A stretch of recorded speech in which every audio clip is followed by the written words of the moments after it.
ABC Family original series. Who's this? We really don't have the room. I'll make room. It's not about where you come from. I've been talking to Anna. Our birth mom? She left us. It's about where you belong. Where are you going? Mind your own business. Callie, we're on your side. You didn't have to come. Yes, I did. And all new, The Fosters. Every Monday at 9, 8 Central, only on ABC Family. When this show first came out, I was completely hooked. It had a really interesting premise. What makes the Fosters unique as a family is, well, they're headed by two moms. One has a biological son, and together they adopt a set of twins. They both love their children more than anything. That's their reason for living. And even though the Fosters' house is pretty full, she saw this broken girl in front of her, and her heart just went out to her. I like the way the characters interact with each other. I like how they feel like a genuine family. I like the social issues that are tackled. I like the characters they introduce as the show goes on. I like how they show multiple sides to characters so you sympathize with them and even grow to like them over time. But as the show went on, it started to feel less special and more annoying. We're going to get into all of that, and there's also a lot that can be annoying about the Fosters. Sometimes the way they mislead the audience can get annoying, and to those of you who have watched the show, you know exactly what I'm talking about. Callie as a protagonist can get pretty annoying and frustrating with her decisions. Some relationships on the show feel rushed or not that interesting. Some characters feel underdeveloped. Sometimes it does have a tendency to feel like a soap opera, and this boom sound effect they use for the transitions can get pretty annoying.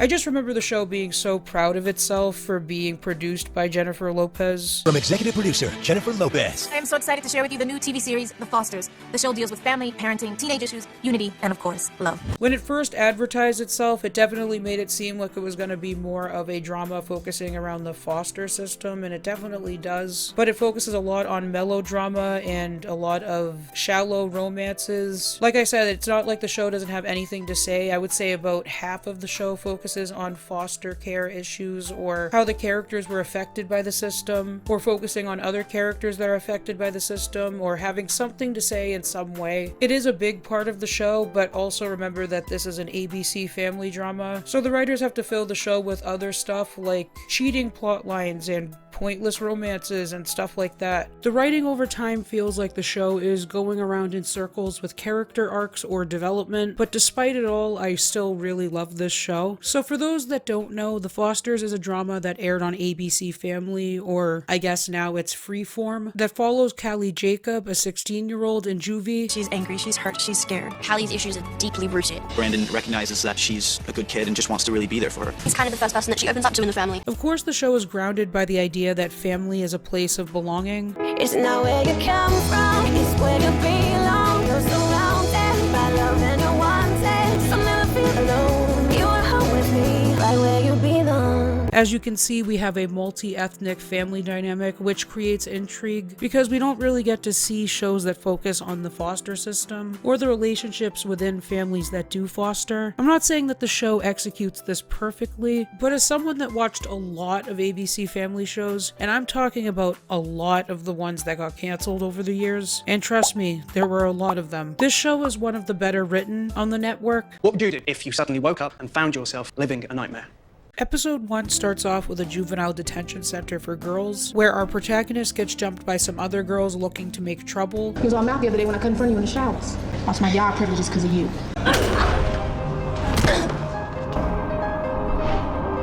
After this, we meet Lena, who was supposed to meet her social worker, Bill. She gets asked to take in Callie after learning that she was in a fight. Well, it seems that she's been having a few issues with male authority figures of late, which is... That's why you thought of us. Right. As we can see right away after getting beat up, Callie is more concerned for this person named Jude. Where's Jude? Do you know where he is? Bill, I need to speak to him. I don't understand why I can't talk to Jude. This reveals to us that Callie is more concerned with the well-being of Jude than herself, who just got beat up and doesn't even know where she will be taken to next. The way she stares at Lena as she's deciding whether to take in Callie was one of the moments that always stuck with me when I watched it. You really see the fear and desperation in her expression. Lena from the beginning is very sympathetic. She can be stern when she needs to be, but even when she doesn't know Callie that well, she still urges her kids to be nice to her. She's had a rough time lately, so I really need you guys to be extra nice to her. Later, we get introduced to the twins, Mariana and Jesus, who Steph and Lena adopted 5 years before. They came to us about 8 years ago, and we formally adopted them like 5 years ago. Foster system sucks. And they also have a complicated relationship with their birth mother, and they also have different reactions about meeting her. Did Jesus talk you out of this? Just because he doesn't want to go? Look at me. No, I just changed my mind is all. Callie doesn't like to show her vulnerability or ask for help. She's aware of how others see her and judge her. She's used to shouldering things alone, and that will become more evident. When she goes into the bathroom, we see her breaking down from the stress. She doesn't really know how to open up to anyone and ask for help, and it's because she has a hard time trusting people, especially men, which we'll also talk about later. Her hard exterior and rude behavior is also a mechanism to protect herself from getting too close to anyone. Where do I sleep? Excuse me? It's not my first time in a foster home. Where do I sleep? She's also given up on the idea of having a normal family, and her expectation of the foster system is a huge reason for that. Then Brandon enters. Who's this? Oh, this is Callie? She's gonna be staying with us for a little while. We'll definitely get to the Browley of it all as the show goes on. What we know now is that Brandon has been playing the piano since he was young, and he just won a competition. Steph comes in and kisses Lena. We see automatically how loving of an environment it is, and Callie is definitely not used to this. She's clearly intimidating, and she isn't the kindest when it comes to her words. So you're dykes. They prefer the term people, but yeah, they're gay. I mean, he's the real son. Who's this? When she helps Callie get ready for bed, Lena finally says something to Callie about how rude she's been, but not in a mean way or a harsh way. No, I don't have a toothbrush. How would I have gotten a toothbrush? Callie, we're on your side. You can take it down a notch, okay? Yeah. Lena is clearly trying to understand Callie's point of view, but she also knows that she can't help her when she closes herself off. You're saying? Yeah, that toothbrush. You also see how Callie somewhat trusts Lena more than she does Steph, for obvious reasons. We'll also see later in the show how Callie and Steph are very similar to each other. Steph can also be overprotective at times, and a lot of the times when Callie is actually vulnerable, it ends up being with Steph. Later on, Callie catches Mariana taking pills out of a pill bottle. We don't know at this point what they're for, but we understand that Mariana is clearly using them for something, and she's being pretty secretive about it. Callie takes Brandon's phone to make a phone call. The next morning, we see everyone getting ready for the day. Would you like some cream? Brandon shows Callie around at school and explains his song for the competition. That's me. Me, Mom, Lena, the twins. Nice. And his story of how Steph and Lena asked if it was okay if they could adopt the twins. They asked you if the twins could move in with you? Were you saying no? I don't know, I figured there was enough to go around. Enough of what? Everything. You can see that Callie is moved by Brandon's music, but she's also unfamiliar with the idea of people adopting someone because they love and care for them. Brandon's girlfriend Talia comes in, and you already know we gotta have a love triangle. At this point, we know that Callie is desperate to get to someone, meaning she'll make nice with whoever in order to get to them. I have someone I need to see there. Yeah. No thanks.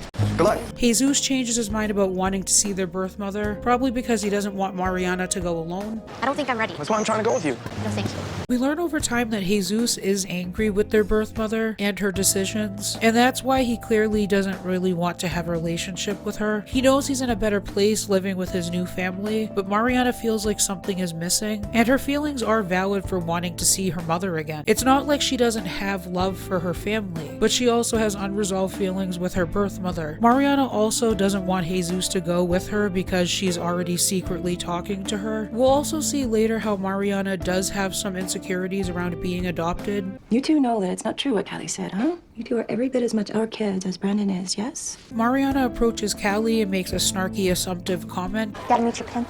Take too many of your brother's pills. I'm not gonna knock on you. I have some stuff I gotta take care of. Sorry, it's better if you don't know. That way if your mom start asking you questions. After Callie says that she won't tell her moms about what she saw, seeing that she can somewhat trust her, Mariana helps Callie out by giving her advice and directions to a bus stop. At the police station, we see that Steph is paired up with someone named Mike, who she's clearly not happy about being partners with. I asked. You did? Is that cool? Can I have time to think about No. it? All right, I think it's very cool. Mike, it's not gonna go well for me. When asking for some lunch money, Jesus goes up to Mariana and sees the wad of cash that she has and becomes suspicious. Brandon notices Callie leaving school and follows her, leaving Talia behind. He presses her to find out where she needs to go and who she's been calling on his phone. And this is where it's revealed that Jude is her younger brother. Brandon wants to call his mom, but Callie is hesitant because she's a cop. It's my brother. Oh, well, then let me call my mom. Yes, she's a cop. She can help. And no cops. She's gonna look in the system and find all of these complaints that my foster father made against me. You're gonna get me sent back to juvie, and Jude is gonna be stuck in that house. He decides to follow her instead of calling Steph. We find out more about what exactly happened that got Callie thrown into juvie in the first place. Caught my little brother wearing one of his ex-wife's dresses. Started beating the crap out of him. I mean, he used to hit me all the time. So I went outside, grabbed a baseball bat, beat the hell out of his precious Trans Am. He told them that I went crazy. Nobody seemed to care much about my side of the story. Mariana clearly feels guilty about what she's doing, secretly talking with her birth mother, and even Lena can tell something is up when she tries asking Jesus about it. What's going on with Mariana? Why is she pretending to be sick? Could be that time of the... Don't ever say that in a house full of women. Okay, jeez. We also find out that Mike is Brandon's father and the reason why he asked to be partnered up with Steph. I just feel better knowing I'm around. And we got the kids to think about. I mean, as a feminist, I'm totally offended and everything, but as her wife, thanks. Jesus mentions how Brandon and Callie didn't come home with them, and they go to track them down. Jesus notices that he's running low on his medication when he just got a prescription, and confronts Mariana about it. I didn't want Steph and Lena sticking their noses all up in my business, okay? They wouldn't get it. And I need some money. I knew you wouldn't understand. Understand? Want me to understand that this woman is not our mom? She left her 2 kids so she can run off with a dumbass and screw whoever she wanted. She abandoned us. She left us. She came back. I thought you were supposed to be the smart one. Mariana goes to meet with her birth mother, whose name is Anna, and when she thinks she's going to be comforted by her mother, she realizes the real reason why Anna wanted to meet with her in the first place. You got anything for me? So you probably have to get back home, huh? She's probably wondering where you are. My mom's. My mom's would be wondering where I am. Okay. Callie tries to sneak in to rescue her brother, but she gets caught by her former foster father and he pulls a gun on them. Steph and Mike charge in and arrest him, and this moment where Steph is staring at Callie and Jude hugging is so sad. No, you get out of this house! Hey, whoa! No! Put the gun, don't you!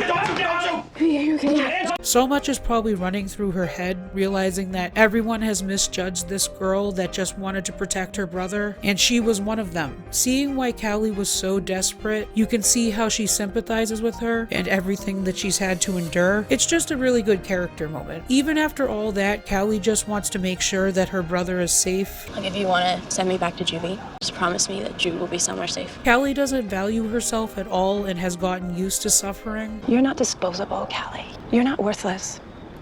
But she would do anything so that Jude doesn't have to suffer. Steph, who earlier in the episode said, Honey, we can't save them all, is telling Lena, we are not sending these kids back into that system right now. We really don't have the room. I won't make room. They end up taking everyone back home. Skippy, my brother used to have that backpack. Cool. And the episode ends, which I think it does a good job of establishing all the main characters, their relationships to one another, and ongoing conflicts that we're going to see throughout the season. With that being said, let's move on to episode 2, where we see Lena reassuring Callie that she won't be separated from Jude. You'll be okay. I promise. I'm not gonna let them split you two up again, okay?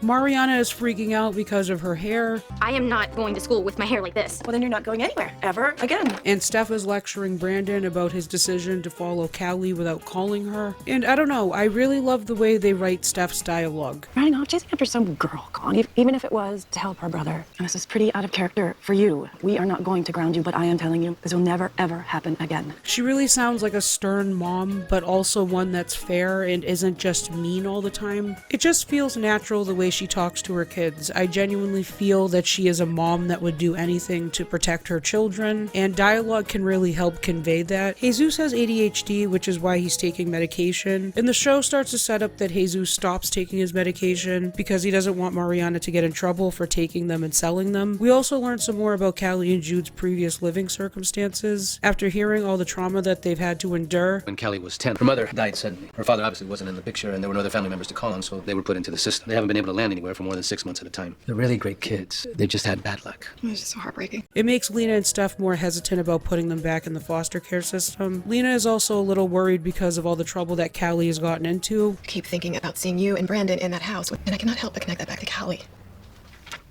I know that you said we're not going to put them back into the system, but I have some really serious concerns. There are moments where there's no dialogue, where you really can see how the character's feeling too, like this moment where Steph is watching Jude in the tree outside, and she must be wondering how a kid with so much innocence could be put through so much at such a young age. Later at school, a note is found with the word pills, then the police are called for locker searches. We also get to learn more of the dynamics between Steph and Mike as divorced co-parents. You driving? I'm driving. Okay. The kid basically went AWOL last night. Damn near got himself killed. First time he's ever done anything like this before. We set plenty of boundaries for him. Well, apparently not enough. God.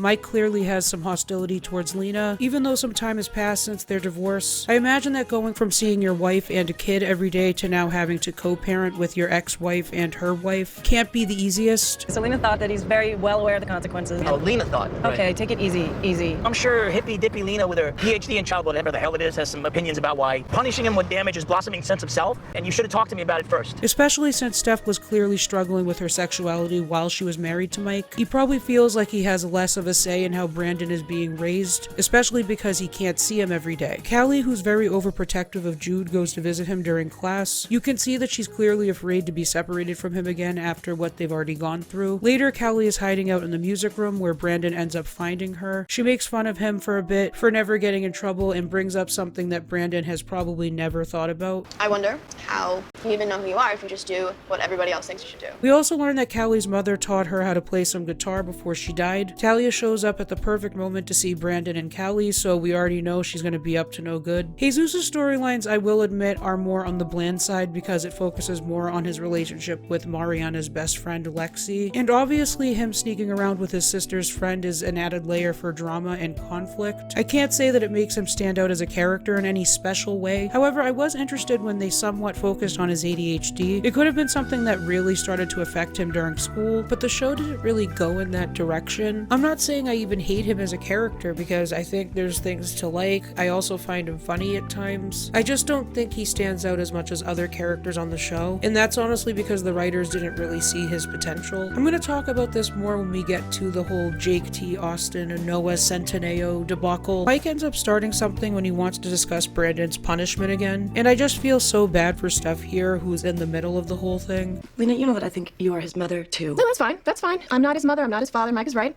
Brandon's punishment. I think that Mike has a point.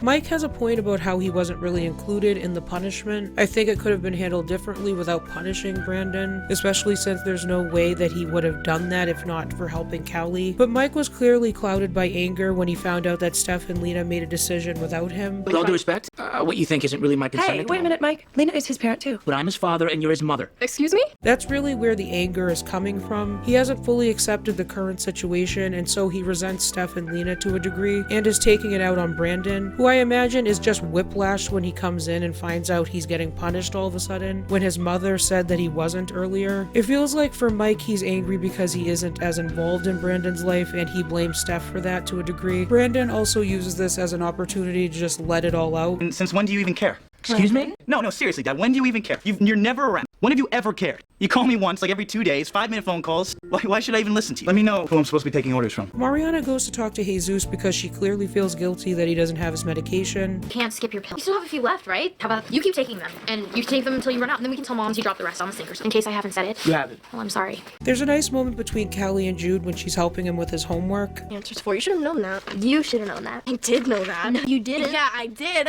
Yeah.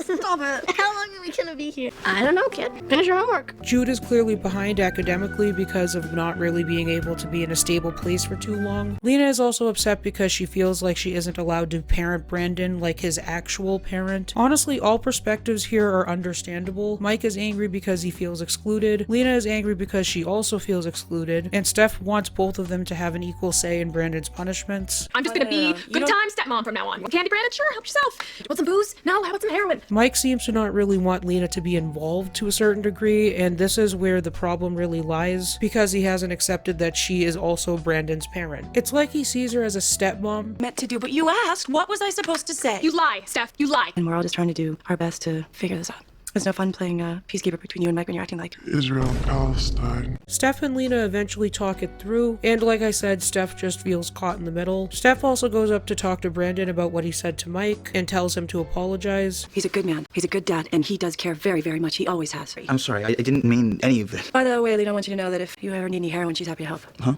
Never mind, that was funny in my head. And once again, this is what I mean about the dialogue. Steph really feels like a mom here when she's talking to Brandon. Obviously, everybody was angry in the the moment and said some harsh things. But there was some truth underlying there. Brandon does feel this way towards his father to a certain degree, and we'll get into that more later. Jude and Callie are staying indefinitely, and it's decided that Jesus and Jude will be sharing a room, and Mariana and Callie will be sharing a room. And Mariana's clearly not happy about this. Jude comes into the kitchen to ask if there are any chores, which is just sad that that's his first instinct. I mean, I know everyone wants neat kids, but kids aren't usually rushing to do chores, you know? It just shows how little freedom he's had to be a kid. He asks if Steph and Lena are married, and Lena responds by saying that they are in their hearts. And we see how this is establishing how Lena is upset that she isn't legally married to Steph, or at the very least we see how she's bothered by it. Brandon gives Callie his old guitar, and Talia is clearly insecure by having Callie still living at the house. Steph talks to Mike about Brandon again, and we get to see how he felt about what Brandon said to him. No, just you guys are so good and involved and there all the time. I just feel like it was so easy to turn the reins over. I don't want to be some half-assed version of a dad. Talia calls Callie over to sit with her at lunch, just to get a reaction out of her when she talks about her relationship with Brandon. Steph even buys his condoms. Hello, how great is that? No, it's really great. I've definitely been in the position that Callie's been, not having anyone to sit with at lunch, so I get it. Also, what this girl says is just embarrassing. Watch out, she'll totally shiv you. Shiv is a thing. Shanks, what you do with it? Loves cop. Damn, girl, it's like Grand Theft Auto around your place.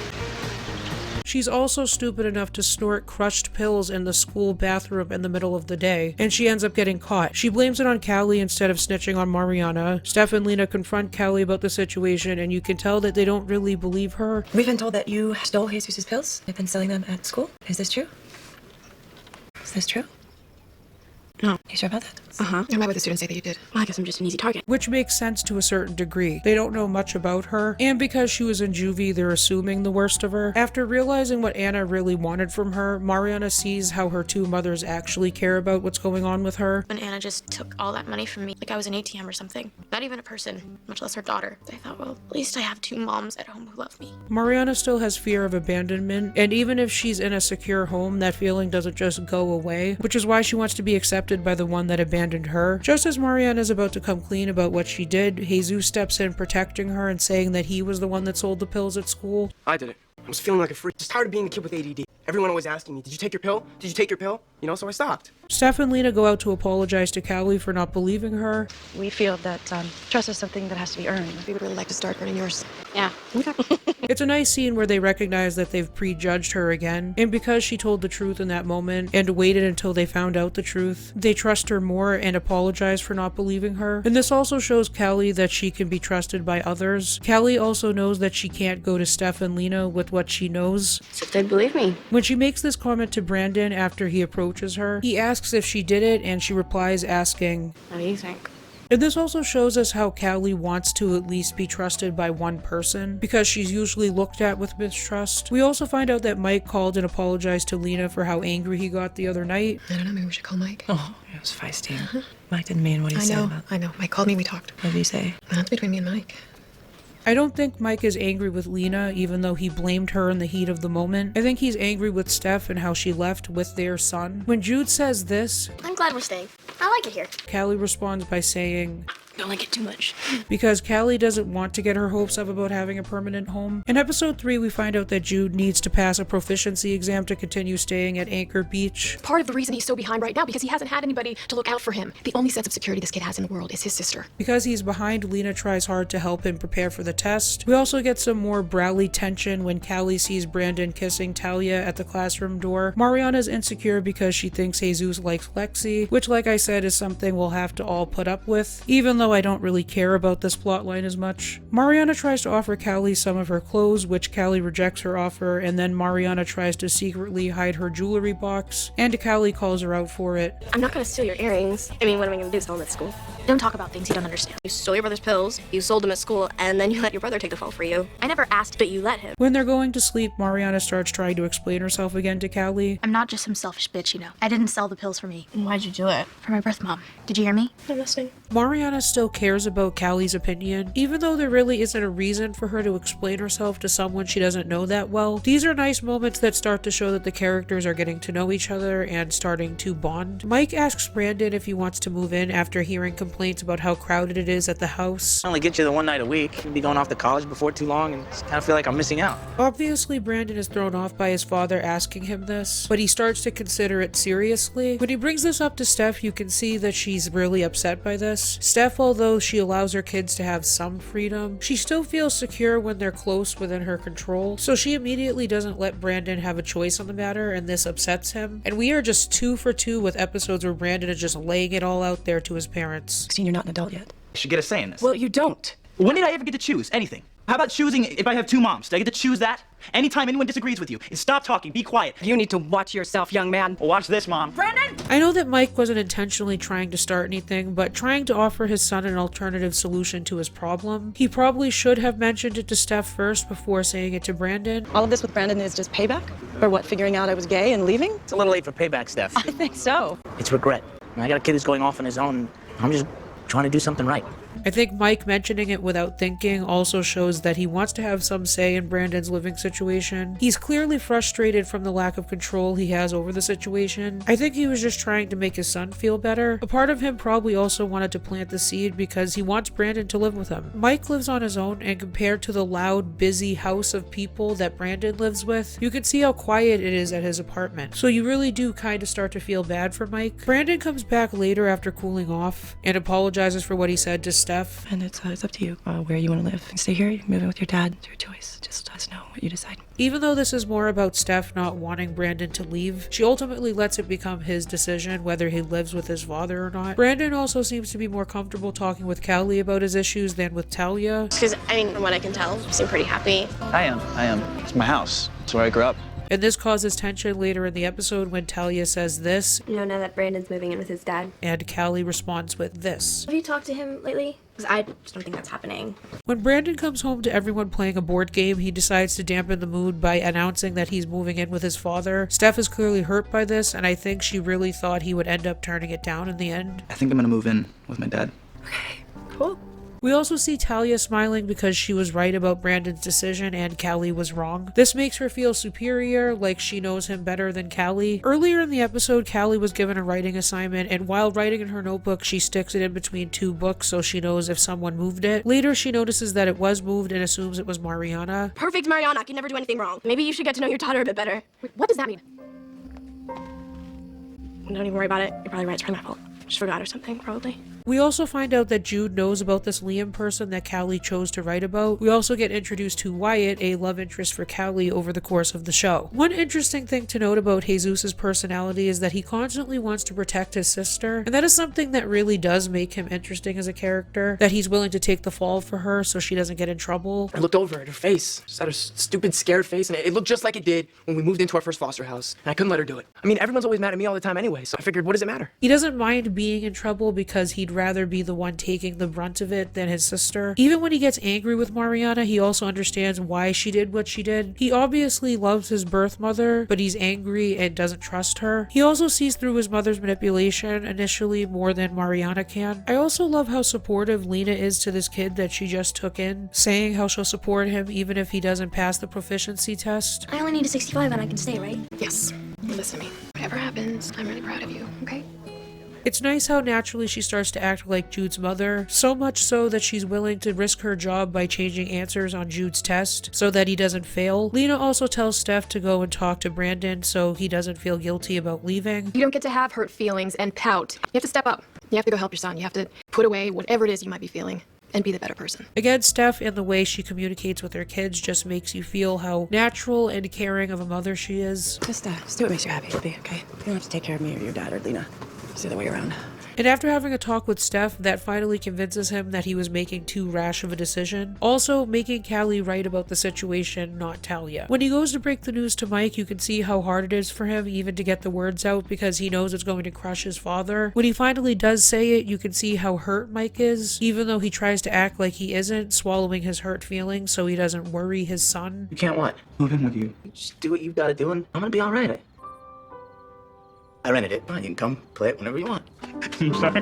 Mariana, again later, worried about what Callie thinks of her, tries to convince her that she didn't read her journal. It also opens up about how she didn't really trust anyone for a long time until she moved in with Steph and Lena. I know you don't believe me. I'm just the latest girl you've been forced to share a room with. I don't think I ever felt safe until I got here. It took me a long time to trust anybody, but I didn't read your journal. Again, it's just another nice moment where Mariana wants to gain Callie's trust, even though again she doesn't really have to try and convince Callie of anything. She clearly cares about Callie's opinion and respects her to a degree. She also sees a bit of herself in Callie and how standoffish, hesitant, and untrusting she is. At the end of the episode, Jude tells everyone that he's writing a story for a class and needs a name for the villain. After a few names are thrown out, Talia suggests a name, revealing that she was the one that read the journal. How about Liam? Jude looks back at Callie, both of them realizing what happened. We don't even know at this point who Liam is or what he did, but it's implied that he's not a good person. So for Talia to do that just so she can feel superior, just look at how she's smiling as she watches Callie's reaction. Episode 4 starts off with Mariana trying on dresses for her quinceañera, and a comment gets brought up about whether her father's tie will match her dress, and things become awkward because obviously we know that she has 2 mothers. The worker tries to hide it with a smile, but when she finds this fact out, and then Steph walks in with a police uniform, things get even more uncomfortable for Mariana. She's dancing with her moms.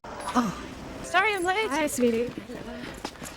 So, It also makes sense why Mariana would be insecure about dancing with her mothers at her quinceañera. She probably imagined a more traditional experience with her birth mother and her father, and she's also afraid of the social stigma to a certain degree. For most people, that probably doesn't fully go away. There's always going to be a level of fear of judgment, and Mariana probably also feels disconnected from her culture, and her mothers remind her of that when she's supposed to be celebrating this traditionally Hispanic event. Lena can tell that Mariana might be feeling embarrassed about it, and at first Steph thinks that she's fine with it, but after asking Mariana, she can tell immediately that Mariana is insecure and hesitant about dancing with her moms. you're not embarrassed to dance with us at your party, are you? Steph and Lena are also worried about the price since they have to provide for Callie and Jude now. It's not just a party. We already set this money aside. Before we have 2 more mouths to feed, just rein it in, please. And Lena clearly wants to give Mariana everything she's ever dreamed of. She knows how much Mariana's been through and how much an event like this means to her, so it makes sense to me. Lena is also the more lax parent, you know, the one you go to first because their reaction won't be as severe as the other one, and she can be a softie at times for her children, so of course she gives Mariana everything that she wants. Again, just another moment showing us in different ways how these moms care for their children and how they want them to be happy. We also learned that Kelsey, the idiot that snorted in the bathroom, went to rehab, so Mariana needs one more girl for her court. So she asks Callie, who's a little hesitant because she's not girly, but ultimately says yes. She also learns that she'll be dancing with Brandon, which Talia isn't happy about. Callie abruptly leaves the kitchen and Steph notices. She talks to Brandon later about it and warns him about getting into a relationship with a foster sibling. I don't hook up, I don't know what you guys call it these days. There's nothing going on between Callie and I. Callie and me. The twins got here, you were 9. And now I'm a horny teenager. Yes. I also like the exchange of dialogue at times. It just feels natural, like this moment. Tell him to please stop leaving his crap around the house. Wait, crap is not a bad word. It's not a nice word. Well, give me a word to say then. We also learn that Lena is hesitant about her own mother coming for a visit. Callie also talks to Mariana, making sure if she's okay with her being in her court. I can tell them I don't want to do it. Well, whatever. If you don't want to. It's not that I don't want to. I don't mind. You know, you don't have to. No, I know I don't have to. And Mariana brushes it off like she doesn't care. Okay, well, it's up to you. Okay, then yeah. It's an interesting exchange because it feels like both of them are hiding the fact that neither of them really mind. Callie might even feel happy to be included in such a personal event, but at this point she wouldn't come out and say something like that, so she hides it behind acting like she doesn't care about it either way. It feels like Mariana also wants her to participate but is trying to act like she doesn't care either way. Maybe I'm just overanalyzing the scene, but with the few moments we've already been given with Mariana caring about what Callie thinks, I think it's a nice way to show that both of them are kind of warming up to each other. It does feel like part of her wants to eventually form a friendship with Callie. This just feels like a natural progression of their relationship as sisters. Mariana is getting more used to the idea of Callie being involved in her life, and Callie is getting more used to a stable environment where she can be happy. While Callie is sitting alone at school, Wyatt comes up to her and makes conversation. What do you want from me? Whatever guy wants. Stimulating conversation. And sex. That's probably off the table, huh? Look at that smile. He's really the only one that has tried to befriend her since she started going to Anchor Beach. It's a sad lunch, but I guess it beats prison food. Really? It's your opening line. I was gonna ask about your rap sheet, but I thought that was rude. This is where you're supposed to laugh, and you realize that we're both outsiders who nobody gets. He invites her to a bonfire, which she initially turns down because she's going to Mariana's quinceañera. Jesus and Lexi are still sneaking around. We also get more of a taste of what Lena's relationship is like with her mother. Good, you've been moisturizing, but my God, you're pale, baby. You need some sun. Yeah, she's gorgeous. Look at her. Oh, she's gorgeous.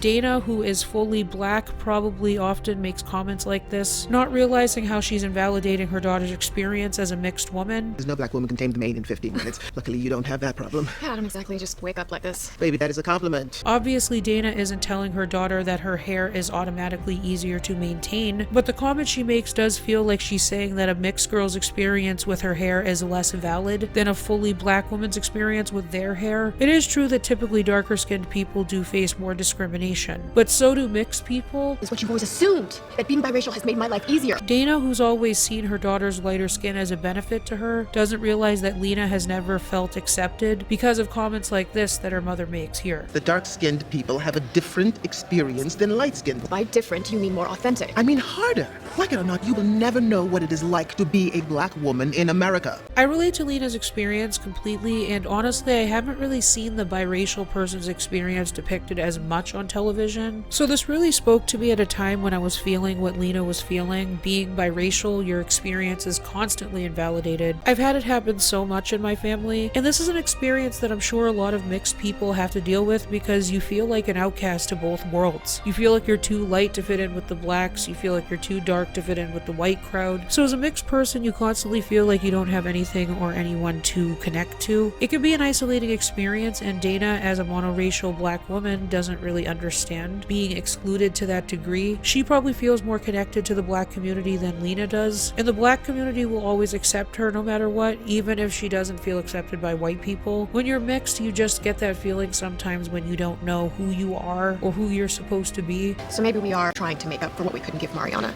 but I understand how she feels. I never felt accepted by either community.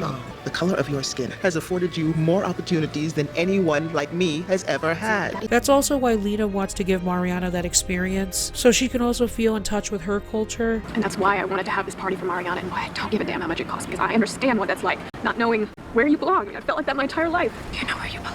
Shouldn't be doing this. This is Mariana's party. Even though it's not exactly the same, the feeling of being isolated from your community, feeling like an outcast, is a feeling that a lot of us have. I love how Steph, who is a white person and can't really understand on a personal level what Lena is going through, validates her experience and supports her and cheers her up. She just told me I don't know what it's like to be a black. She's not right, you know that. This is her party, but you can cry if you want to.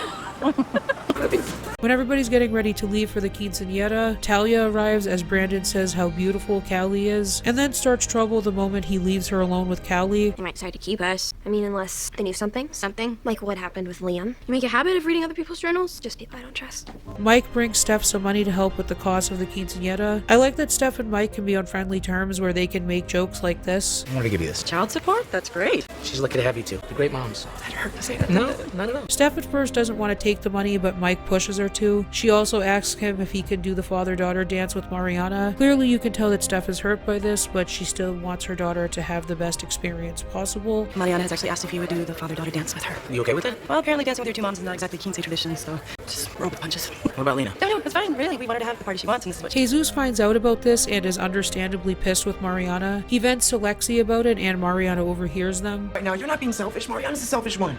My mom's just spending a bunch of money on this stupid party. She's not even dancing with that. She's immediately mad with both of them, without taking a step back to realize that she has been letting others take the blame for her. She gets what she wants most of the time, and even though Lexi didn't tell her, it's not like she didn't want to hurt Mariana. And you know what hurts the most? Hearing all the awful things that Jesus said about me. And you didn't even defend me. That's not what a best friend does. She was being a supportive ear for Jesus, so of course she wasn't going to start arguing back with him and defending Mariana. To be honest, he's kind of right about how she takes people for granted. Callie tries avoiding Brandon because of Talia. He pulls her aside and she admits to him that she read Callie's journal. And I'm not sure exactly what it is that Callie wrote about Liam, but if she wrote anything about the truth of what was going on, then the fact that Talia acts like this is kind of fucked up, making it seem like it was all Callie's fault. Fine, but ask her. Ask her about Liam. Brandon walks away from her and she ends up leaving. There's a nice moment where Lena and Steph express how much Jesus and Mariana mean to them. You have brought so much joy and love to your moms and to your brother Brandon's life as well. He begged us for a brother or a sister and got both in one fell swoop. During a family photo, Callie and Jude are also called up. Come on, Callie and Jude. Even though they haven't been there that long, it's little nice details like this that show us that they are slowly being integrated into their life. Jude says this to Callie, establishing that he is very well aware of how Callie can act irrationally and destructively. They're not gonna keep us, you know. What are you talking about? Brandon. I'm not stupid, okay? But sometimes you do stupid things. He wants Steph and Lena to be his parents and doesn't want Callie to do anything to ruin that. He can already see that she's attracted to Brandon and doesn't want that to be the reason that Steph and Lena don't keep them. Brandon talks to Callie about Talia. He tells her that they broke up and that even though he doesn't know what was in her journal, he knows everything he needs to know about her apparently. I broke up with Talia. What does it mean? No. I mean, I'm sure that's what she thinks, but it's not. I broke up with her because she's doing stupid things, like reading your journal. Callie, I already know everything I need to know about you. Callie starts running away from him because she already knows that she has feelings for Brandon and that she's aware that if she keeps going, she'll end up making a mistake. That will end up affecting Jude. She ends up going to meet with Wyatt, using him as a distraction from her feelings toward Brandon. This episode is also where we really start to see how Mike copes with his loneliness. During the family photo, he decides not to be a part of it, showing him starting to drink, which will be an ongoing struggle for his character throughout the show. Mike is a lonely person, and seeing them all posing for this family he doesn't really feel included in makes him probably feel lonelier, and he uses drinking as a way to mask that loneliness. Brandon sees that his father is completely wasted. He decides to drive him home instead of looking for Callie, who's already gone by this point. I love you. I love you too.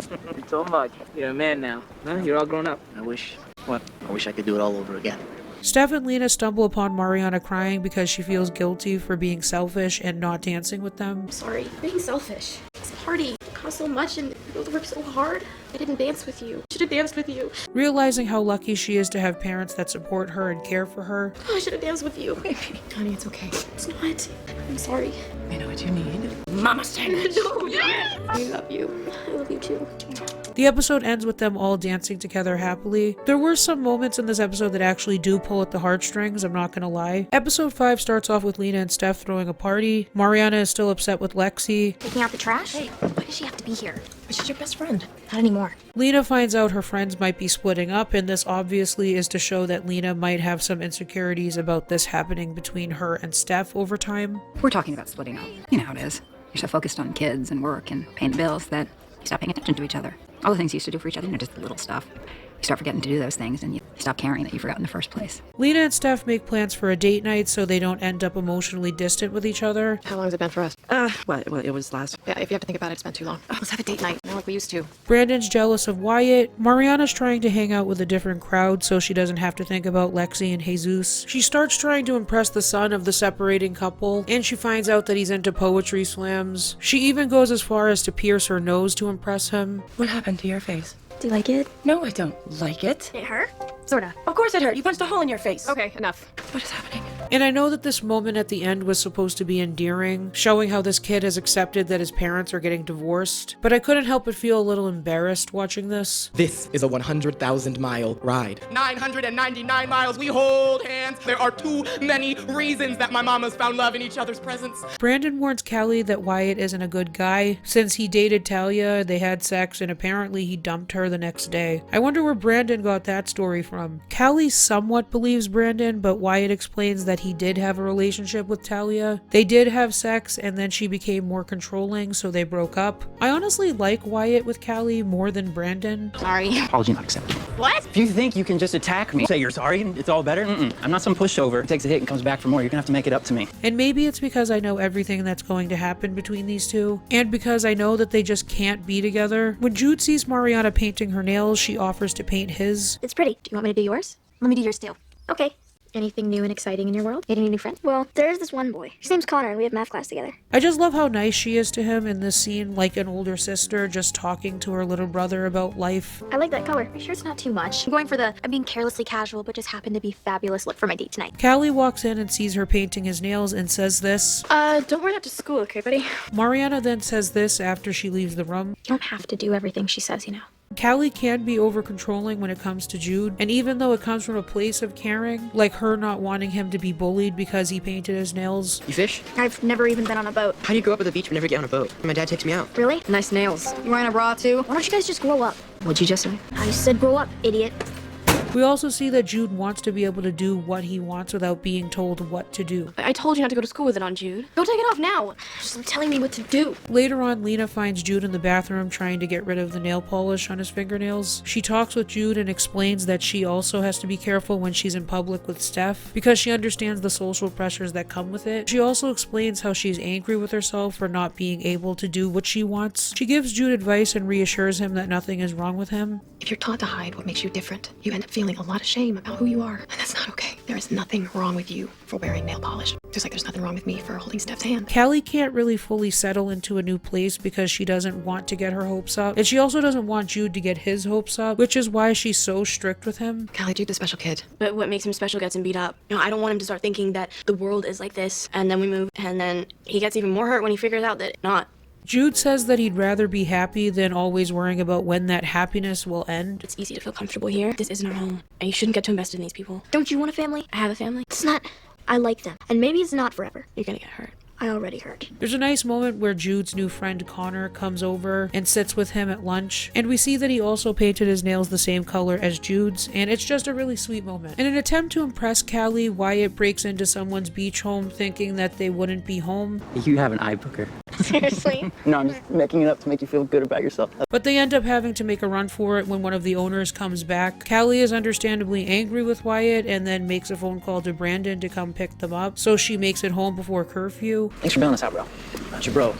Callie tells Brandon that she and Jude were in a nice foster home, and they were eventually kicked out because the foster brother there told his parents that Callie was the one that was coming on to him. 2 years ago, Jude and I were in a really good foster home, and they had a son, and he was really nice to me, so we started hanging out, and the parents found out, and he told them it was my fault. And next day, they had me and Jude sent away. So it's very clear at this moment that Callie is aware that she cannot be with Brandon. I don't want you dating Wyatt because I don't want you dating anyone. No, even having this conversation got me and Jude kicked out of the house. Lexi's worried that she's pregnant after her and Jesus have sex without a condom. Jesus asks a woman to get the morning after pill from the pharmacy. Steph, who happens to be there picking up Jesus's medication, sees the woman giving Jesus the pills afterwards. Obviously, Lena is worried because there's a conflict of interest since she's Lexi's principal. You know how religious her parents are. Certainly are not going to allow her to terminate. You really want Jesus to be married and a father at 15. There's always adoption. Do you really want them to go through that? Because I have a responsibility here. I am her vice principal. And I am not. Her parents are also traditional, so they really wouldn't be happy with her having sex. Steph ends up giving the morning after pill to Lexi so that Lena doesn't have to. The episode ends with Steph and Lena having sex in the back of a car. What stuff?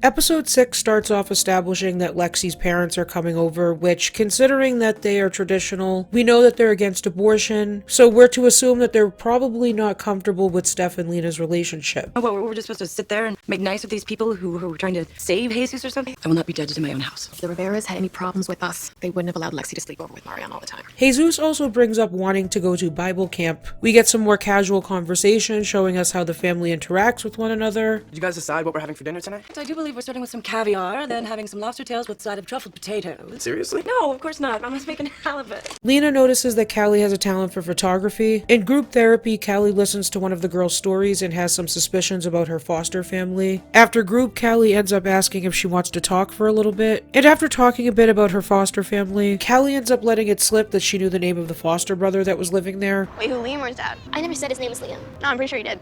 I gotta go. Callie is clearly trying to protect this girl because she knows what she went through in the past. We also learn that Wyatt's throwing a party at his house and that the bank foreclosed on it. And we start to learn a little bit more about Wyatt, that he actually likes art. My life's like I'd go in there and just draw. This is stupid. No, it's not stupid. I might be in the minority here, but I think that Wyatt and Callie have cuter interactions than Brandon and Callie. What do you call this thing that we're doing? I feel like I'm a girl in this relationship. Relationship. Oh, if you could only see how ridiculous you look right now. It might just be because I'm biased though, because I never really cared for Callie and Brandon. Callie starts to wonder why Wyatt is okay with people trashing his house. What exactly are you trying to accomplish by destroying your house?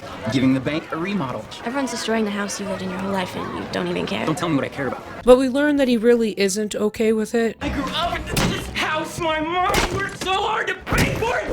Take it after a few missed payments. He, like so many people, have lost their homes that they've paid so much money into just because they end up falling behind on payments. So Wyatt is having this party as revenge to the bank that's taking away his home with happy memories. When Callie sees how upset he is, she consoles him. It's just a house. It's not you or your family or your childhood. You don't have to let him take away what matters. All the memories and stuff, that's yours.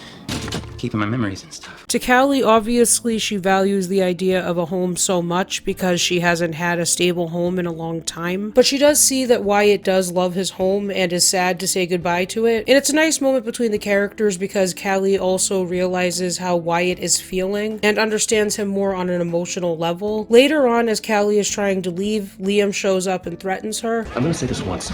Stop asking questions and stay the hell away from Sarah. We also see Talia at the party drinking, and Callie has a conversation with her. You're a cool girl, you know? Everyone I like likes you. I freaked. You're the shiny new girl. I should have realized that you were never into Brandon. He's into you. What Talia did was fucked up, and she was a complete bitch at points. But you do kind of feel bad for her when you see her getting drunk with these guys at a random party. And when she admits that Brandon was attracted to Callie, it's also to reveal that obviously Callie has feelings for Brandon. So Callie isn't completely innocent as far as that goes. I also like that Callie considers her enough to ask if she wants to go home with her because she sees that Talia is drunk and vulnerable. We're walking home. Why don't you come with us? No, I'm staying. Are you sure you're okay? I'm great. Talia declines the offer, but it was still a nice moment to show that Callie isn't petty. Mariana meets up with Anna again, and even though our only impression of her before was that she was using Mariana for money. I don't have any more money. No, God, no. I'm wondering if you even got to have a quinceañera. I did. That's so nice. I wish I could have seen it. I wanted to give you something. Wow. Do you like it? I love it. We also see that she misses her kids, and she feels bad that she missed out on those moments she won't be able to get back with them. Mariana at first thinks that she wants money from her, but Anna ends up getting her a gift and listening to her vent about Lexi. Mike is supposed to drive Brandon to an audition, but ends up being late because... Sorry, I fell asleep watching the game. Well, it's the middle of the freaking day. I'm sorry. Yeah, I heard you. Even though he gets there on time, Brandon's mind is scrambled before the audition and ends up messing up. You were late. Brandon, I'm sorry. You stink like booze. You really think I wouldn't notice? You think it wouldn't matter? I failed performing a song I played perfectly 1,000 times. But Mike begs the guy if he can have a second chance. It's my fault he wasn't at his best. I was late picking him up. Could you just please let him play again? He's really amazing. If you could just I'm sorry. give him another shot. Please? Come on. Don't make the kid pay for my screw up. Even after he finds out that the lessons will be expensive, Mike makes sure that he'll pay them so Brandon can practice with a professional. I'm doing it. That's it. Let me be the hero for once. We see Steph's relationship with her father, who still has resentment for Steph being gay. I know you remember Tess Brown. I sent me to see a youth minister because you caught us cuddling on the couch even though we weren't doing anything. You never asked me anything.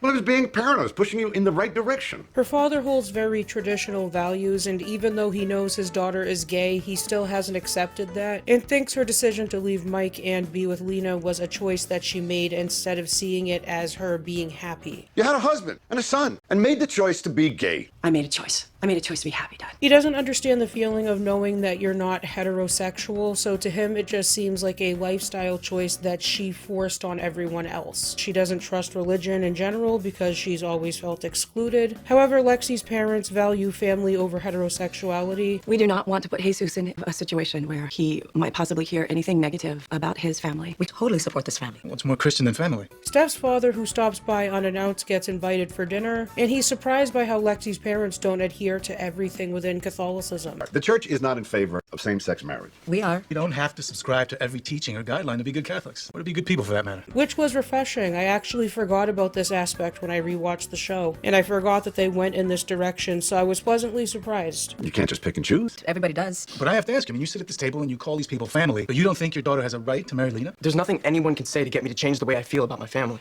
Have some faith in me. Later, her father apologizes to her. I need to apologize. I never should have done that to you. Scared you like that when you were a kid. And if forcing you to talk to that minister drove a wedge between you and God, well, that's the biggest sin of all. He didn't apologize for saying that being gay was a choice, but in his own way, I think he was apologizing for that too. He has a very conservative and traditional mindset when it comes to the relationship he has with God. But I think the point that Lexi's parents made about Catholicism being about family most importantly is what made him reflect a little on how he treated his daughter. Later at the party, Mariana finds out about the morning after pill situation and starts drinking. Callie tries to get her upstairs without getting caught, but they're called over to say hello to Lexi's parents. Steph notices that Mariana's drunk, and when she hears that Jesus and Lexi are going to Bible camp together, she blurts out, You're gonna let them spend the night together when you know they're having sex? The episode ends revealing that Liam knows where Callie is currently living. Episode 7 opens with Jesus and Mariana fighting about what she said to Lexi's parents. Steph also tells her that she's to blame for what happened. Drinking like that and outing your brother and Lexi to her parents, that's really none of your business. Is this really who you want to be? Part of this is because Mariana does feel insecure and left out, like Jesus says. Yeah, he likes some hurt little girl on the playground. Hey, Susan and Lexi had sex and I feel left out, so I'm gonna tell him. I can't believe you're taking their side. I mean, you might as well adopt Lexi. You like her so much better than me. And also because she's angry that she can't talk to her friend about all of this because he's dating her brother. And her parents won't let her talk to me. Sucks, doesn't it? I haven't been able to talk to her for weeks. Mariana goes to see Anna again, who asks her for money so she can afford to go to rehab. I've been clean for like a week now. I'm just in a treatment center. The problem is, can't afford it. I don't have any more money. I mean, there probably is something at your house. And then you can give that to me and I can sell it. But we all know what she's probably going to use it for. She uses every manipulation tactic she can to get Mariana to help her. Que se abre la puerta para ir. I used to love that song when you were little. Jesus isn't allowed to see Lexi, and also, can I just say that the way her parents handle the news of Lexi having sex is just not healthy. Mom cries every time she looks at me. My dad hasn't talked to me since that night. They're just way too strict. If Lexi and Jesus are spending time together, it'll be in a common area. Siblings or parents will be present. But we don't want our kids to feel like we're breathing down their necks. Well, that's exactly what we want. She's joking. Well, a little. It's just going to end up making her resent them later on. The fact that they are so traditional can add a lot of pressure. Lexi shouldn't have to feel guilty because she had sex. I understand that her parents have specific beliefs, but they also have to understand that their daughter isn't going to always do whatever they say. This will also push her away emotionally. We also find out that they're sending Lexi to boarding school, and Jesus yells at Mariana about it at school. I hope you're happy. You've ruined her life because you're so freaking pathetic and jealous. You're sending her to a boarding school in Texas, all thanks to you. Way to take care of the people you love. There's some tension between Brandon and Callie when he makes assumptions about the party situation. Took my sister to a rager and got her drunk. I told her not to drink, and she ignored me. So if you want to be pissed at someone, take it up with her. Sorry, I just thought that maybe... Yeah, I know what you thought. But really, he's just more pissed that Callie's dating Wyatt and that she was at the party with him. I'm sure he cares a little bit about Mariana getting drunk, but boy, please, you know that you only care about Callie going out with Wyatt. Later, Wyatt asks about Liam, noticing that he clearly made Callie uncomfortable. He tries to find out more, but she dances around it and tries to avoid the subject. He was just kidding. No, he's just got like a weird sense of humor, I guess. How do you know him? Why you want to date him? Yeah, he's totally my type. So... He's just some guy I used to know. By this point, we know that Callie doesn't open up to others because she either doesn't trust them or because she wants to protect the things that she cares about. And she knows opening up about Liam could cause more trouble. Later, Brandon runs into Callie after school and he finds out that she's waiting for Wyatt. It's pretty awkward between them. I'm headed home, but take the long way. I'm waiting for Wyatt, so. Cool. All right, I'll see you at home then. I'll see you home. Then Liam shows up and starts threatening her, and Wyatt comes to the rescue. And tell your freakable boyfriend keep his mouth shut or else you're gonna... Hey, come on. I was just trying to... Go home, Wyatt. You want me to stay out of it? I'll stay out of it for good. Lena is angry with Steph for giving Lexi the morning after pill because she didn't want to be implicated in any way. Lexi's parents come over and reveal that Lexi has run away. And first, they don't really want to go to the police, so Steph and Lexi's father go to look around for Lexi. And because they took her phone, they can't call her or track her. It really seems to be Lexi's mom who's more stubborn and angry about the situation. Her father reveals to Steph, She's just so stubborn. She gets so angry. There's no talking to her. Of course she needs to be protected, but Honduras, sending Lexi back there to keep her safe just doesn't make much sense. Lena also tries to comfort Lexi's mom, who's angry at her for the morning after pill thing. Teenagers have sex. Stop. But why put those thoughts in their heads? Why when they're 15? Lena then explains to her how they weren't encouraging them to have sex, but they want them to have safe sex if they're going to. Her mother disagrees with this because she's conservative. We can't shelter teenagers from this forever, and sex is a part of life. Lexi's mother seems to think that even bringing up safer options for sex is encouraging teens to just go out and have it, but it just happens. Parents can't control their children all the time, and they need to let them have some independence and let them navigate the world on their own. Jesus asks Mariana if she's seen Lexi, and this is one of those moments that I was talking about with the whole thing that they're trying to do to mislead the audience. Mariana's clearly putting something in her bag, so the show is trying to lead you in the direction that's thinking that she took something from her mom's to give to Anna. However, Mariana ends up finding Lexi and they make up. Mariana vents to Lexi about Anna and asks her about her first time with Jesus. I like Lexi and Mariana's friendship. It feels genuine to me. Even after getting angry with Lexi, Mariana still will do anything to help her. After Jesus finds out that her parents are undocumented, and so is Lexi, they go back to tell her, and she ends up going back with them. This is where she threatens her parents that she'll go to immigration if they send her to boarding school. And if you send me anywhere, I'll call immigration myself. It's fucked up that it even came to this for Lexi to feel heard by her parents. Jude partners up with Connor for a project. So we have to work in pairs? I was wondering if my friend Connor could come over tomorrow. Is that it? Yeah, sure. Absolutely. Cool. Hey, do you want a snack? It's gonna be a little while till dinner. I don't really like to eat between meals. Never met a kid who didn't like a snack. I'm glad he's making friends. I honestly loved Jude and Connor's developing friendship. It just feels so natural, and I really liked Connor as a character. He's supportive to Jude, and he finds Jude interesting. Hey, Jude. Oh, the Beatles. It's a band that old people like. Okay, ouch. How he doesn't talk bad about people, and how strong he is for everything he's gone through. I don't really have that much stuff. When you move around all the time, things get lost or stolen, so this is pretty much it. You know those guys called you names and stuff? You never say anything mean about them. What's the point? He sees how Jude doesn't have anything to call his own. Jude shows Connor his father's pocket knife, the only thing he has to hold on to of his father. When Connor asks about his father, Jude immediately feels the need to try and impress Connor, who knows that Jude is probably afraid to reveal too much about himself. He's in jail. He was in jail, but then he had to leave the country. But he'll come back and get us. He's gonna take us to his really nice house, and that's where all my stuff is at. My dad's. You don't have to lie.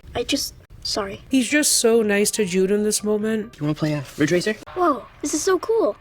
And the way he just gives him his game to play, and the way Jude looks at Connor is just so sweet to see how nice Connor is to him. Here, keep it. I can't. Yes, you can. It's cool. I want you to. Callie reveals to Brandon that Liam was 19 and she was 14 when she lived with him. She later tries to talk to Sarah, the girl living with Liam currently, and Callie even opens up about what happened to Liam in group therapy, so Sarah can feel less alone. We were alone in the house for a little while. He tickled me, or he told me I was special. I believed him. You are special, Callie. I maybe, but not to him. Even though Callie tried, it doesn't work because Sarah is clearly younger and afraid to speak up. He's just using you. You don't know that. I do. I used to be you. Well, if you tell anyone anything, I'll deny it.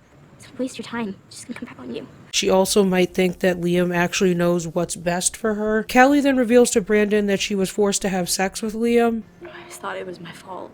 But it wasn't. It was my choice. It wasn't my fault. She sees herself in Sarah, which is why she doesn't want to see someone else go through what she went through. She's also afraid of coming forward about it because she doesn't want the situation to go on her record. At the end of the episode, Callie tells Steph and Lena about what happened with Liam. Episode 8 starts off letting us know that Sarah was removed from the home that she was staying at, and Liam is being investigated. Jesus is avoiding Lexi partly because he ends up getting involved with his birth mother, but also because I think he feels guilty for everything that's happened. Lena meets up with her ex for dinner and introduces her to Steph, and her ex really doesn't mind just saying anything that comes to mind. How sick you got on that Bordeaux in Paris? I've never heard that story. Oh yeah, I got a lot of stories about her lovely Lena. So enough about me. I'm getting the look. Oh, you know the look. It says proceed with caution. Left eyebrow kind of goes up. Yeah, and her posture gets very regal. Yeah, like that. Steph, who seems to like her, invites her over for dinner the following night, even though Lena just really has had enough of her. Why don't you have dinner with us tomorrow night? Absolutely. Yeah, sure you're not sick of me? Not at all. Lena also wonders why Steph isn't really weirded out by the fact that this woman acts like she knows Lena better than she does. It doesn't bother you that we were together for 18 months over a decade ago and she acts like she knows me better than you? No, because she doesn't. She said you're gonna pay for it? You're telling me. At first, Steph isn't insecure, since she's sure that she knows everything about Lena. The following night, her ex ends up bringing up how much Lena wanted to have a wedding and to get married. You made it clear from the beginning that you never wanted to get married again. And I was under the impression that it wasn't important to you. Look, I didn't mean to open up a can of worms. Didn't ya?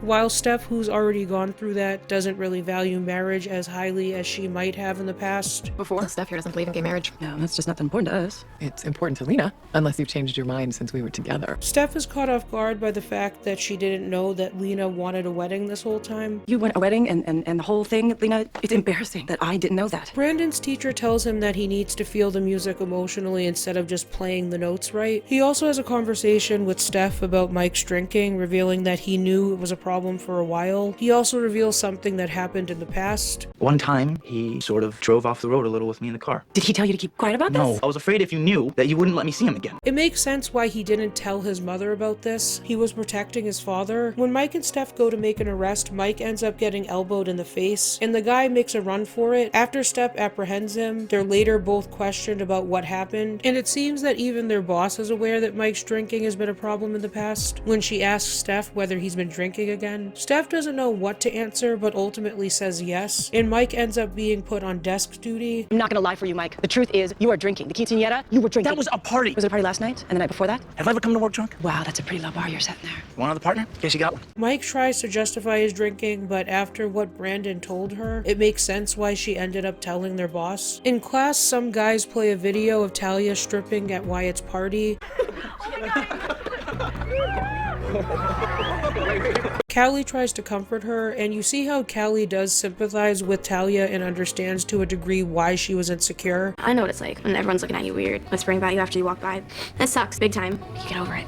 Even though Talia did a horrible thing by reading her journal, Callie does see why Talia was worried about her relationship with Brandon. Talia gives Brandon some concert tickets that she got for their anniversary. At first he rejects her offer and then decides to go with her. They also seem to be on better terms since they had some time apart. Callie tries to make up with Wyatt, who is still angry with her for pushing him away when he asked about Liam. So tell me about Liam. I knew him a couple years ago from an old foster home. Thankfully, he's out of my life, and I would just like to forget about him. You really opened up there. I thought that's what you liked about me. I'm mysterious, a little bit screwed up. You know, you might be a little too screwed up. She invites him to a movie later for a class assignment, and there's a cute moment between the two. Oh my, yeah. You have to get out of bed. Your hair is a mess. No. You must take this back, and take this back, and take this back. Anna ends up calling the landline because Mariana has been ignoring her. I'm not stealing from my mother's. I'm your mother. Jesus goes with Mariana to Anna's house, which is in a bad neighborhood, and he reunites with Anna. Oh my god, Jesus.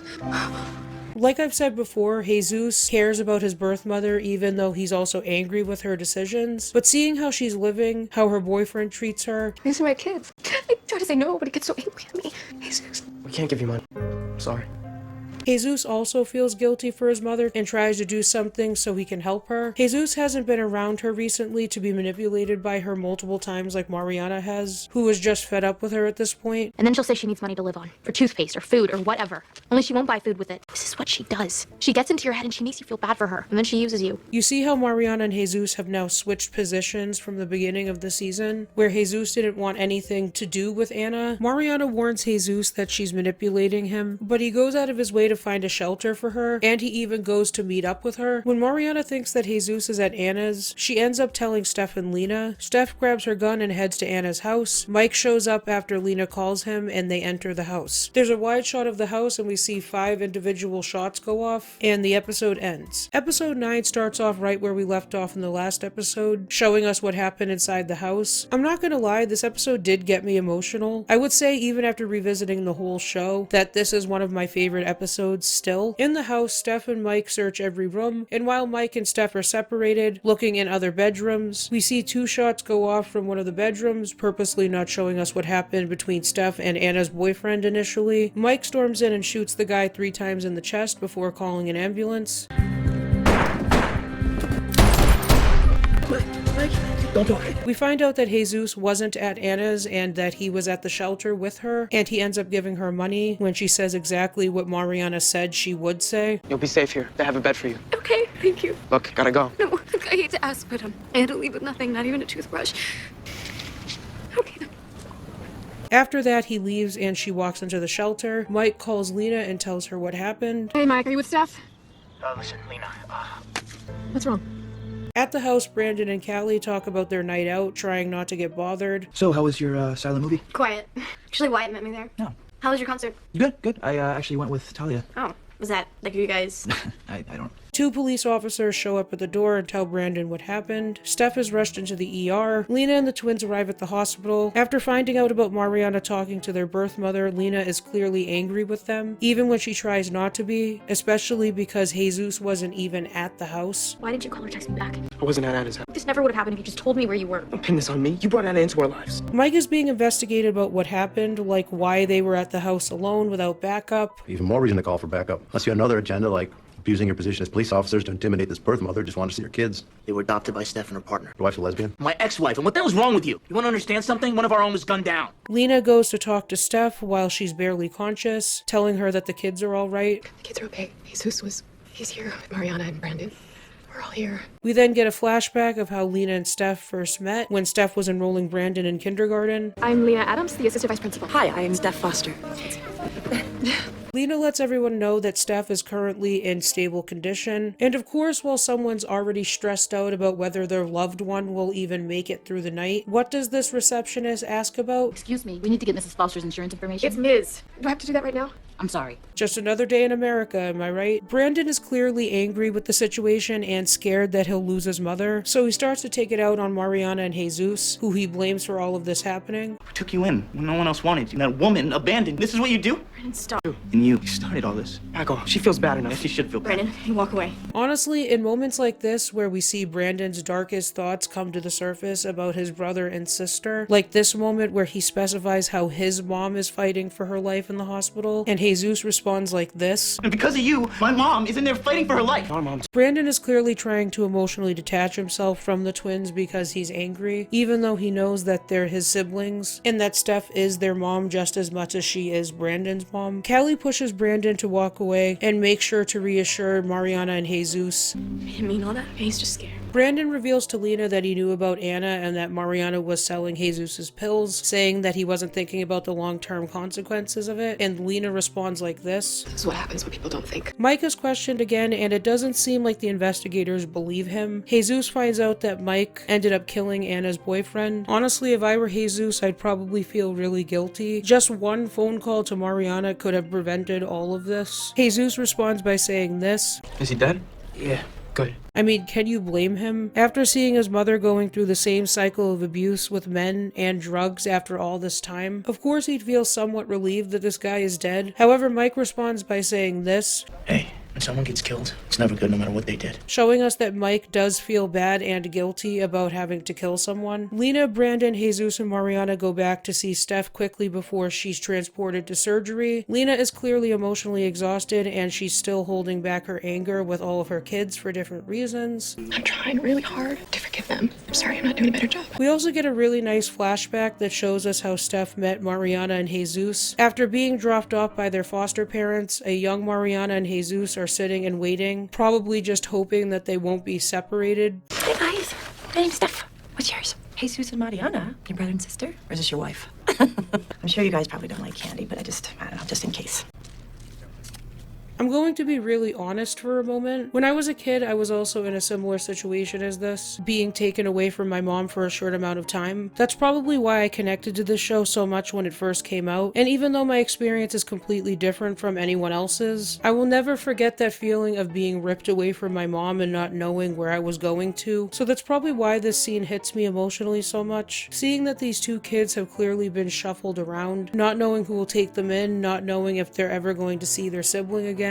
It's a really scary feeling. So this moment where Steph walks up and kindly speaks to them, trying to comfort them, it just breaks me, honestly. When Steph hands them the lollipops and Jesus takes his and Mariana is hesitant, it's such a good detail of how both kids have responded and adapted to the situation they're in. Jesus, who is protective, speaks up and talks for both of them because Mariana doesn't trust anyone but him. Then the next scene just makes me an emotional wreck. Mariana and Jesus are going through a box of their old stuff, and Mariana finds a framed poem of when they were first adopted, and I started crying when Mariana read this poem. We didn't give you the gift of life, but in our hearts we know the love we feel is deep and real, as if it had been so. For us to have each other is like a dream come true. No, we didn't give you the gift of life. Life gave us the gift of you. I don't even know why it hit me so hard. I just think it's beautiful the way it's written. The poem starts off with the line, "We didn't give you the gift of life," and ending with the same line, "We didn't give you the gift of life, but life gave us the gift of you." Just beautiful. Mariana worries that after this, Steph and Lena won't want them anymore. What if they don't want us anymore? It's sad that even after all this time, she still doesn't feel like she has a permanent, safe place to call home. That worry of being sent away is still with her. Callie talks with Brandon and tries to get him to see the situation from their side. Brandon has been blessed with two parents that care for him, and then Lena, who's also his mom and cares for him deeply, so he doesn't have the same feelings of abandonment like the twins do. They haven't seen their birth mother in 10 years. Of course they'd be curious about this woman, to see what she's been up to see if she's changed. They have memories of her, even if they all aren't happy memories. Brandon doesn't understand what it's like for his parents to give up on him or to neglect him. He knows love. Even Callie brings up what he said to her back in the first episode about there being enough of everything to go around. Not everyone has that feeling in their life, and Brandon was able to say that so easily. In a way, he is lucky. He does have the stability of family. He doesn't have to worry about being thrown out or not having a place to call home. This isn't to diminish the struggles that Brandon has experienced, but when Callie says this, You don't know what it's like to not have enough. So that means I don't have a right to be angry? No. You don't know what it's like to wonder why. Why the people that brought you into this world, the people who were supposed to love you more than anyone else, didn't. it does make him reevaluate what he said to them. I'm sorry I'm an ass. I'm sorry you're an ass too. You're my brother, and you're my sister. Our moms are our moms. Jude ends up coming back home from a sleepover at Connor's after hearing about what happened with Steph. Later, everyone's sleeping in the living room, and Jude mentions how the situation with Steph reminds him of what happened with their mother. This reminds me of our mom. Me too. Is Steph gonna die? His family's not like ours. They're lucky. In the morning, Brandon asks Callie what happened with their mother. Callie explains that their father was drunk and that her mother was in the car. He ended up killing her and some passengers in the other car, and then got arrested for manslaughter. There was no family to take us in, so we went into the foster system. Is your dad still in prison? I guess, yeah. I used to write him letters, but he stopped answering them. Brandon feels bad about what happened, and Callie says, I'm sorry. Not your fault. It doesn't have to be my fault for me to feel bad. Wyatt, who's walking up to the house, sees Brandon and Callie getting close to each other, and that's when he realizes that she has feelings for Brandon. He later encourages her to go out with him because they aren't going to be living together forever. It's not like they're keeping you. It's that putting your heart out there scares you a lot more than getting caught breaking rules. Being here in this situation isn't proof enough that you gotta seize the day, and I don't know what is. But even if it is temporary, how are they going to be able to maintain a relationship? What's really changed since the last time Callie considered being with Brandon? She should still be just as scared of the consequences. But they have this like big dramatic moment for Callie to realize her feelings and race to tell Brandon. But uh-oh, there's Talia, and Callie loses all of her confidence and she just walks into the waiting room. Like I said, the Brandon and Callie thing is going to be a back and forth mess, and we're all just going to have to put up with it. At the hospital, Mike finds out that he and Steph aren't going to get too harsh of a punishment. You're drinking. I've never had a drink on the job. Yeah, but your after hours drinking is affecting your work performance. No, I'm really hoping that this is a wake-up call for you. He tries to defend himself by justifying why he was drinking. So what, you're saying it's my fault Steph got shot because I had a few drinks the night before? I'm not saying that. I was during the divorce. It was a bad time, Captain. Your partner got shot, and you just killed a man. We also get another flashback showing Steph coming out to Mike after they've been separated. Our family's everything to me, Steph. I'm gonna spend more time with you and Brandon. Hell, I'll even go to counseling. But something was missing because I was not able to love you the way you love me. Because I'm gay. Mike, who was already hoping that he'd be able to save the marriage, literally gets hit with the fact that his wife will never be able to love him the way he wants her to. And I'm so sorry for it taking so long to be able to say that and to accept before now. Why now? Because I met someone. After this, we see Mike pouring alcohol into his coffee. Just the stress from everything and not having dealt with his feelings about the divorce. He's starting to drink more during the day, which means his drinking has advanced to the point where he could drink while he's on duty. After finding out that Steph is going to be okay, Lena hugs her kids, but Mariana notices a distance in Lena. Brandon smells alcohol off his father and walks away angrily. We also get another flashback with Steph and Lena, where Steph admits to telling Lena that she came out to almost everybody she knows. I told Mike, and I told my dad. I told him I'm gay. I even used the word lesbian. It doesn't feel. You had me a lesbian. Steph proposes to Lena. Will you marry me? I thought you'd never ask. Oh, my babies. They were scared. Mariana. Lena talks to Mariana about why Mariana didn't tell them that she was meeting with Anna. What you were craving was more than just some supervised visit.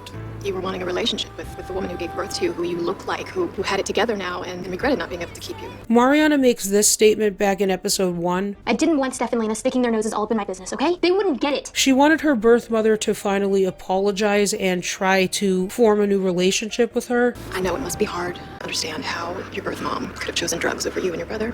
I don't understand it. Lena reassures her that family is more than looking alike. It's also about unconditional love. We chose you, and you chose us.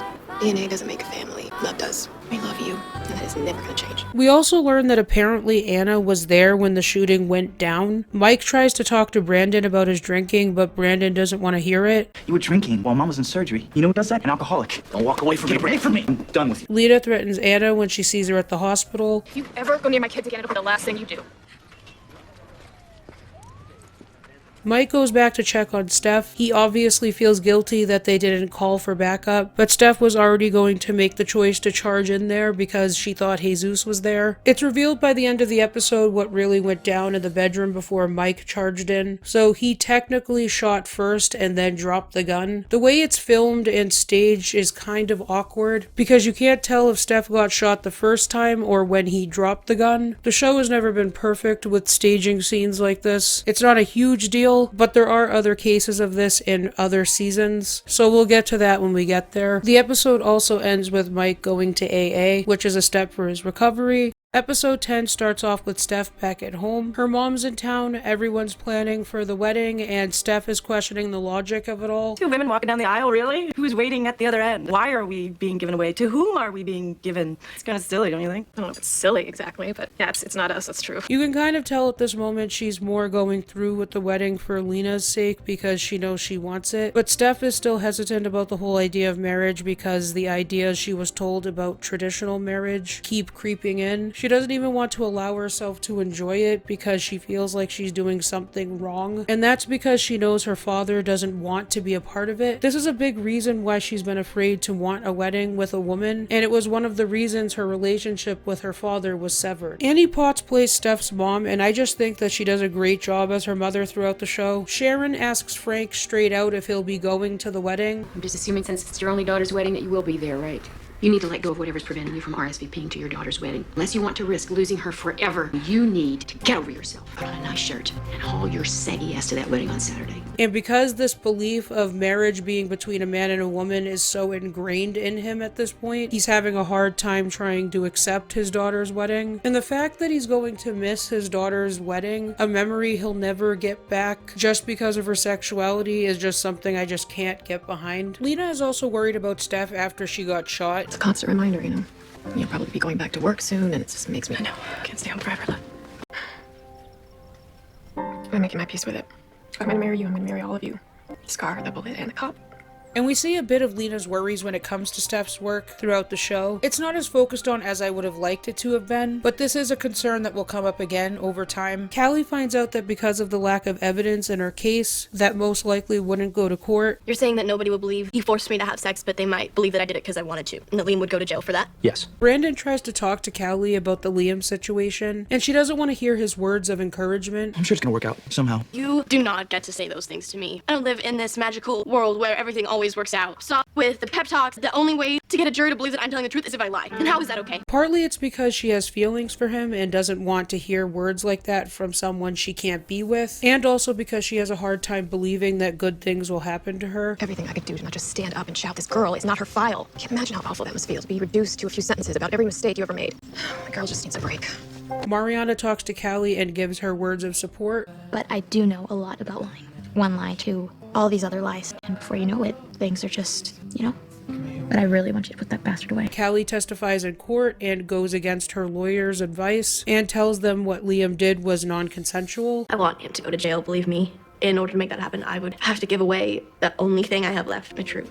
You know what he did to me. I know what he did to me. So I'm not gonna lie about it. Brandon and Talia get back together. Talia also doesn't seem to be as insecure with Callie as she was in the past. I'm gonna go talk to Callie real quick. Okay, you should ask her if she wants to come with us. Wyatt's moving back with his grandparents after losing his house. We also find out that Lexi's parents want to go back to Honduras to visit her sick grandmother, which will be difficult considering the fact that she's undocumented. She's gonna be devastated when she finds out we are coming back. Steph tells Mike what happened at the house, and she considers going back to change her story. You dropped the gun, Mike, before you shot him. You heard gunshots. You were, and I was lying on the ground. Of course you thought that he still had the gun. He dropped it, but he did not have his hands up. You did exactly the right thing. They'll fire you as soon as look at you. No, you've got the family to think about. Later on, Lena's parents arrive and everyone starts talking about the wedding. They're not doing a completely traditional wedding, but Steph keeps making little comments that kind of reveal how unengaged she is with the whole thing. Have you ladies written your vows? No, we're not doing vows. Well, without vows, it's really just a bunch of people standing around looking at you two for no good reason, isn't it? No, you have a very good point. Steph's just getting annoyed by it all. The mother's fighting over the flowers. What would make the day really special was something a little more sophisticated. Sophisticated, Yes, I didn't mean... No, of course you didn't. I didn't realize that sophisticated actually meant stick up your ass. The dress thing. Ants at your wedding, Mom, it has been decided. Let it go. I don't care if we have white calla lilies or day glow Gerber daisies. Just want this day to be here so we don't have to talk about it anymore. Mother of the hand. She just wants everything to be over with as soon as possible. Lena also sees through the comments that she's making and ends up getting mad at Steph for demeaning their wedding. All of this fuss over some stupid wedding. Is there a reason you've been downright hostile toward anything as ridiculous as walking down the aisle or wearing a dress or even writing vows? If you don't want to get married, let's just not get married. After she makes a comment about the wedding, Steph realizes why she's been trivializing the event so much. And that's because she's carried around her father's voice telling her that she shouldn't celebrate marrying a woman. She goes over to talk to him and open up about how she feels. Well, I love Lena and my family more than I have loved anything ever in my life. And how could I possibly be even the slightest bit uncomfortable putting that out in the world to see? She doesn't want him to come if he doesn't fully support her, and she's also tired of sacrificing her happiness for other people. That voice is not mine, it's yours, Dad. And I'm done.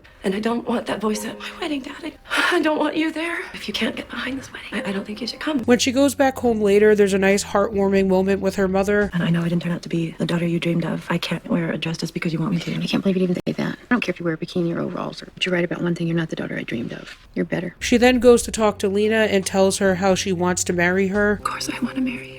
I'd be crazy not to. The next day, they decide to tell Callie and Jude that they want to adopt them. And I want to tell them today. I don't want them to come to the wedding not knowing. We think you guys deserve a home, and we'd really like it to be ours. In such a short amount of time, Callie and Jude have grown to like staying with the Fosters. And like I've said, they've slowly been integrated into family events and struggles that make them a part of the family at this point. Callie also makes sure to ask permission from Jesus, Brandon, and Mariana, and Brandon responds with this. There's enough to go around.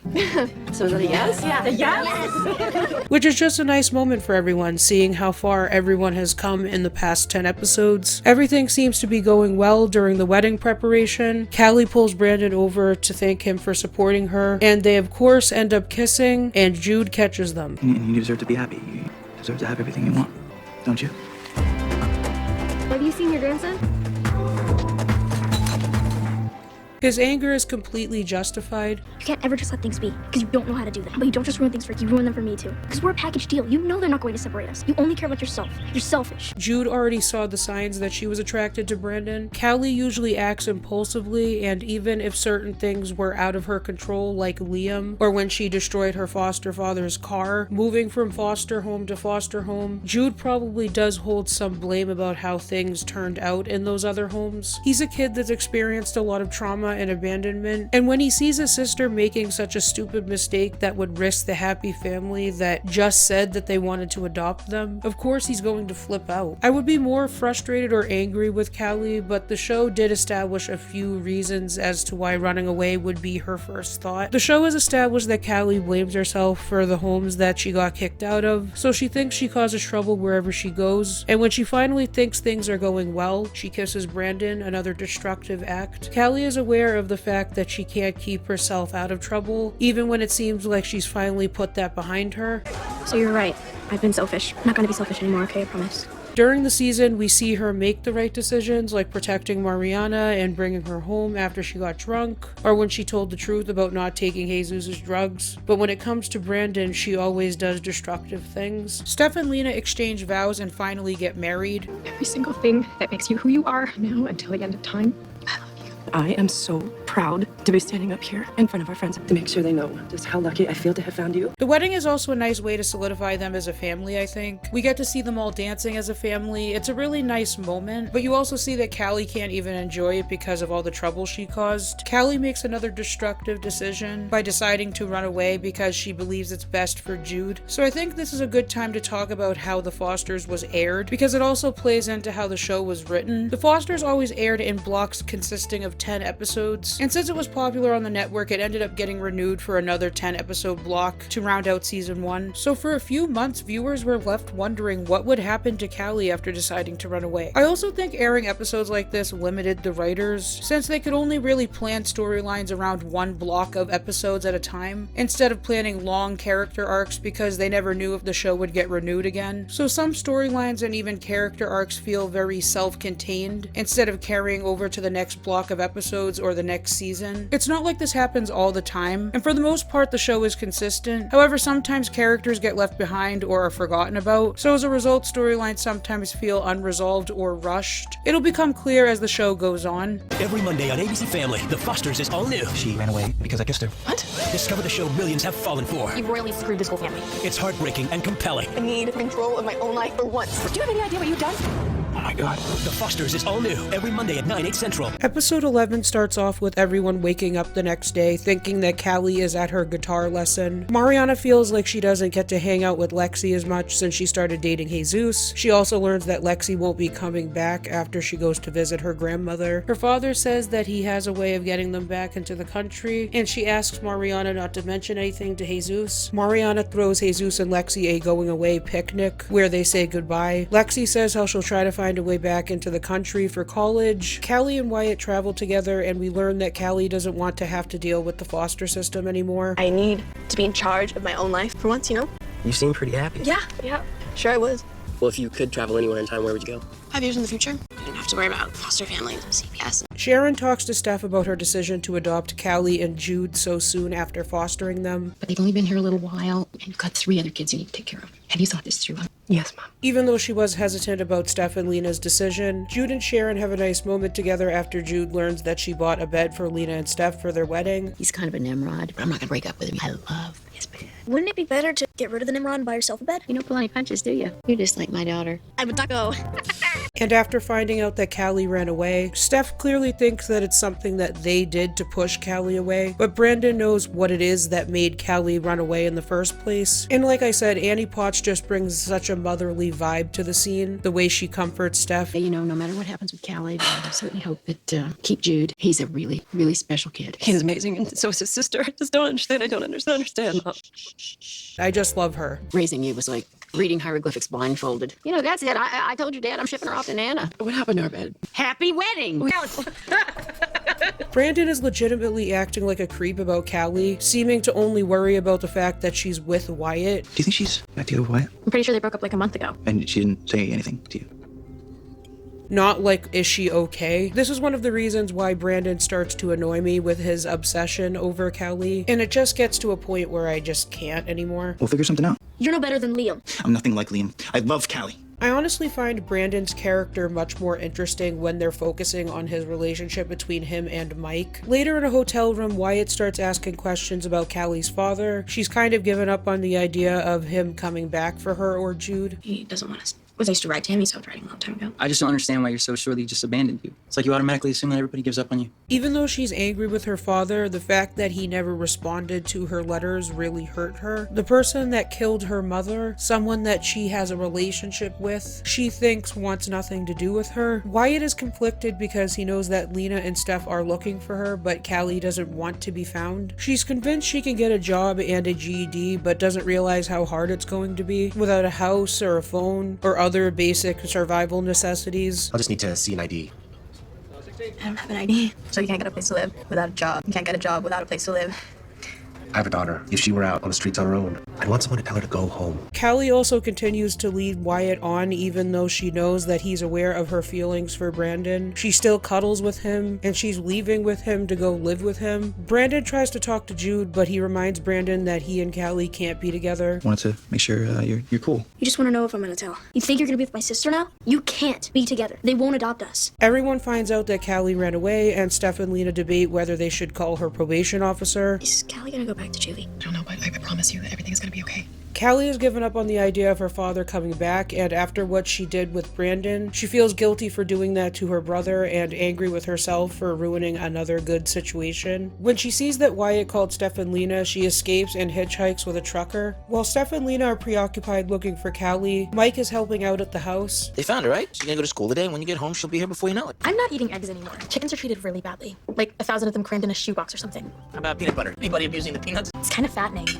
But that's cool. While they're out looking, we find out that Steph wanted to call the police when Wyatt called them, and Lena wanted to go and talk to her alone, probably because she was worried that Callie would be afraid if the police showed up. They also start arguing about Steph making irrational decisions. You think that I rush into things without thinking about Anna's house? Yes, like Anna's house. But sometimes I am right. Steph decides to leave the glasses from the wedding that they were supposed to return, and they continue looking around for Callie. There's not a mark on the map that says Callie is here, okay? So this is the plan. We drive, we look for her. This is the plan. Feel better? No.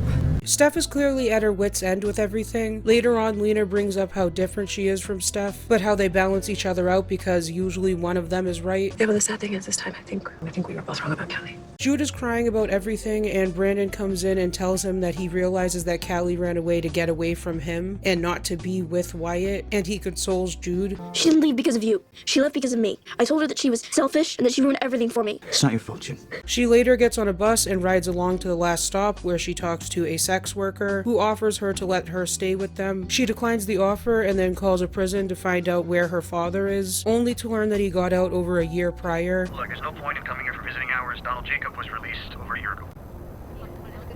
Okay, thanks. For Callie, this was the breaking point, thinking that her father has just given up or that he doesn't care about her or Jude. She walks into a convenience store and takes out a sandwich and starts eating it, taunting the convenience store worker. Hey, you gotta pay for that. I don't have any money. You take one bite of that candy bar, I'm gonna call the cops. Yeah, this is a liquor palace. I want to report a robbery. Eventually, the cops are called on her, and this is where the episode ends. Episode 12 starts off with Callie in juvie meeting with her new probation officer. Callie wants to be free of the system, but finds herself back where she started. The probation officer points out that she said that she was in a nice foster home. The probation officer reminds her that she's still a kid that needs to be cared for by an adult. When he brings up going back home, she refuses. At the house during dinner, everything is awkward. Jude is worried about Callie being in juvie, or that Steph and Lena might have given up on her. Unless you don't want her anymore. It is not a question of whether we want Callie. It is whether she wants us. Brandon decides to reveal the truth. She ran away for no reason. She ran away because I kissed her. They talk with him in private, and Steph has just had it. You expected that we were going to adopt her and the two of you would date? I can't. Maybe take Callie and Jude out of this house. You knew that, Brandon. I warned you. I'm sorry. Well, sorry doesn't hack it. Can't help how I feel. Steph and Lena also make sure to reassure Jude that whatever is happening with Callie doesn't mean that they don't want to adopt him. We want you to know that this does not change anything. It does not change how much we love you and want to adopt you. But what about Callie? We're not giving up on either one of you. I promise. The next day at Callie's court hearing, Steph and Lena tell the judge that they still want to keep Callie. We feel she deserves a second chance. We are not prepared to bring her back into our home at this time. Mariana gets an offer to help with the play, and she's motivated by a cute senior named Chase. There's also this other guy named Zach that's clearly going to be someone that's into Mariana at some point. She also finds out that Kelsey will be working on the play, and she's attracted to Chase as well. Look, everybody knows I went to rehab. What they don't know is that you're my dealer. Do you know why? Because I kept that a secret. Because I thought you were my friend. I guess I was wrong. Brandon breaks up with Talia again after admitting he's attracted to Callie. We have to break up. I should have never gotten back with you. I really care about you. You don't love me. Honestly, this time. Is it because of Callie? I just need to hear you admit it, so I know I'm not crazy. Yes, it's Callie. She's just going to hurt you. You don't know I don't. everything. Steph and Lena try to talk to Brandon about Callie, and instead of trying to make his mothers feel secure with Callie coming back, Brandon starts saying how he and Callie are in love. She makes reckless decisions, Brandon, whenever she feels out of control or confused. She needs to learn coping skills. She's gonna think you're giving up on her, like you're throwing her to the wolves. Well, we hope that eventually she'll see we're doing this because we don't want to give up on her. I swear his behavior just feels so strange. Like he went from 0 to 100 once Callie ran away. After playing some basketball with Jesus, his heart starts to accelerate and he falls to the ground. We learn that the increase in his medication could be causing these side effects, and Jesus considers other methods to help with his ADHD. Mike suggests that he join the wrestling team at school. I have to say, I think that it's nice that Mike is helping out with the kids and being more involved in Jesus's life. Hey, wanna give me a hand? Oh, great. Gotta beat me in a game of 21 first. All right. and being a father figure to him. It's a nice addition. I also think it's interesting that Jesus wants to find ways to manage his ADHD. It is complicated to know exactly what will work for each person. Dealing with mental health struggles, some people need medication, some people don't. But like I said, they fall more on his plot lines revolving around girls, at least a lot of the time. During his first match, he gets beat by a girl. Callie arrives at Girls United, a group home for troubled girls. Rita, the woman that runs the group home, played by Rosie O'Donnell, explains the rules of the home to Callie. The foster moms worked very hard to get you in here. I have to share a room? Yes, you will. Why are there no bars or security gates? How do you lock us in? We don't. We trust that you won't leave the premises. But if you violate that trust, you go back to juvie, or you're placed in a more restrictive group home. The choice is really yours. Who finds out that one of the girls that beat her up in juvie is also staying at Girls United. We also learn that the girls are given privileges for doing chores, and that there's a zero tolerance policy for violence. There's also family day. In group therapy, we get introduced to all the girls: Kiara, Becca, Carmen, Cole, Daphne, and Gabby. They each tell Callie a little bit about themselves. Kiara, who's been in juvie a few times for possessing and selling drugs since she was the age of 11. I've been in juvie like 3 times. The first time I got arrested was for throwing bricks at a building when I was like 11. Anyway, that's me. I'm Becca. I'm 16. I've not been here 2 months. And I'm always interrupting? Yes, you are. Becca, who's an addict, also assaulted a cop. Carmen, who's been in juvie a few times for drugs or gang-related stuff. Cole, who is a female-to-male transgender, who is at Girls United for stealing and prostitution. And we also learned that he was placed at Girls United because there were no LGBTQ plus homes for him. And you know what? I belong in an LGBT home where And I told you I am working on that, okay? Daphne, who's there for gang-related activity, armed robbery, drugs, and assault. This is just an aside thing, and I think it's kind of funny when I watch these dramas, but when a character says their age, I'm just sitting there like, there's no way you're 15. Callie also reveals why she was placed there for stealing a sandwich. She also thinks she's too good to be in a group home for troubled girls, even though her behavior says otherwise. I ran away. I stole a sandwich. I don't belong here. Anyone else feel they don't belong here? Okay. Happy to have you, Callie. She doesn't even see her response to trauma as destructive. Callie is pretty annoying as a protagonist as the show goes on, because even after it seems like she's learned from her mistakes, she constantly goes and makes bigger mistakes, especially when it comes to Brandon and Callie. Brandon tries to apologize to Jude for coming clean about everything. Jude shuts the door in his face, and then Brandon goes into his room to search for all the group homes in the area to find Callie. Back at the group home, everyone's doing their chores, and Cole starts nagging about the table being still sticky. Then we get some transphobia. Cut the newbie a break, Nicole. That's what it says on your birth certificate. But then it also says you're a girl. I'm a transgender male. Look it up, bitch. It's not Cole's fault he was born in the wrong body. We start to see the dynamic between everyone in the house and how casual the transphobia really is. Daphne shows Callie where the trash is, and Callie tries to get all tough with her, but Daphne actually apologizes for what she did in juvie. You know me, right? Yeah. You want to take another crack at my face? Look, I put hands on you in juvie. I'm sorry about that. I'm doing real good here. Got my privileges, and if I keep tight, I'll be out in 2 weeks. You straight? No, we're not straight. Even if it was only for the fact that she's getting out of the group home in 2 weeks, Daphne does make the effort to apologize so there isn't any more trouble between them, but Callie isn't willing to accept her apology. Mike has a conversation with Brandon about Callie and how she was traveling with Wyatt, planning to go with him all the way to Indiana. Mom and Lena told me Wyatt wasn't just a ride. She was planning to go all the way to Indiana to live with him. Why are you telling me this? Because you need to hear it. Mike tries to see Brandon's position from a teenage lens. They aren't siblings, but they've been through a lot in a short amount of time. But he also has to be real with Brandon and tell him that he has to get over Callie. But Brandon doesn't want to hear it because he thinks he has a connection with Callie, and what they have is real and no one can break them up. If we're being real, Brandon is so obsessed with Callie because she's so different from anyone he's ever met. He sees her as dangerous and mysterious, and after everything he's done for her, he feels like he has this really deep, unspoken connection with her that he's never had with anyone else. That's how I read the relationship. And if they weren't foster siblings, it's whatever, go for it, but they are, and it just takes Brandon the longest time to understand that. Brandon literally looks like he's gonna have a panic attack just from his father telling him about Callie's plans to be with Wyatt. At the house, Callie learns more about the group home. Sometimes they go out on field trips or go to the mall. She also learns that Saturday's family day, and if she earns her privileges, she can have visitors. She tells Kiara that she's living in a foster home with her brother. This is where Kiara tells Callie about her brother. She also asks how she can earn privileges. The girls in the house end up voting. Callie then asks Rita what her job is. Like, what's your job? Mostly I'm here to encourage peer accountability, which in layman's terms means I'm the referee. Jude comes into Mariana's room and sees him looking at Callie's empty bed. He says he's in there for an extra pillow, but Mariana knows that he's missing his sister, and she asks him if he wants to stay in the room. So it's kind of silly. I've been kind of scared, sleeping alone since Callie left. Would you want to sleep in here tonight? Sure. I really like this because Mariana is acting like such a nice big sister to Jude, trying to make him feel more secure when he doesn't know what will happen with Callie. It's really sweet. Mariana and Kelsey go shopping, and Kelsey ends up stealing a hat and putting it into Mariana's bag. Chase ends up loving it, so she doesn't return it. Kelsey is clearly going to be the mean girl that starts trouble because she's jealous of Mariana. In group therapy, Becca is sharing about her struggles with addiction. Becca hates herself and has a lot that she hasn't worked through and used drugs as a way to cope. Her mother's boyfriend abused her when she was a child. Her mother was an addict, and Becca even got high with her own grandmother. She was clearly never in a healthy environment. This group is for the girls to be able to confront each other and learn from each other's mistakes. You see how Daphne and Kiara push Becca to open up and confront her drug addiction, even though she doesn't want to. You gotta talk about it. Why? It sucks. I suck. I just want to get high. You gonna kill yourself a dope because you can't deal. I don't want to deal, okay? You know, Becky, you need some life goals. You know, honey, something to look forward to. What do you want to be when you grow up?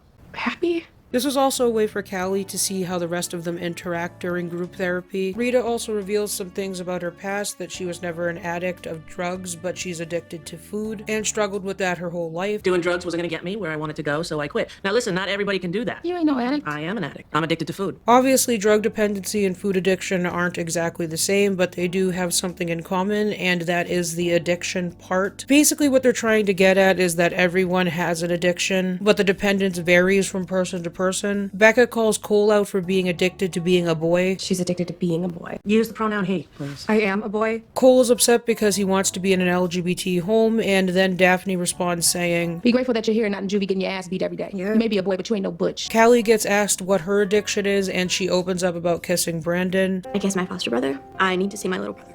He needs to know why I left. Steph tells Jude that he can see Callie on Family Day. Later on, Callie gets called selfish by Becca. You know what I think you are? A selfish bitch. Which, I mean, from Becca's point of view, she has a point. Callie already knew that she couldn't be with Brandon, and even after being offered the security of a family, she goes and kisses him, knowing that she could be jeopardizing things for Jude. But Callie just responds to Becca like this. Fortunately, I don't care about the opinions of a drug addict. Callie accidentally walks in on Cole as he's binding himself.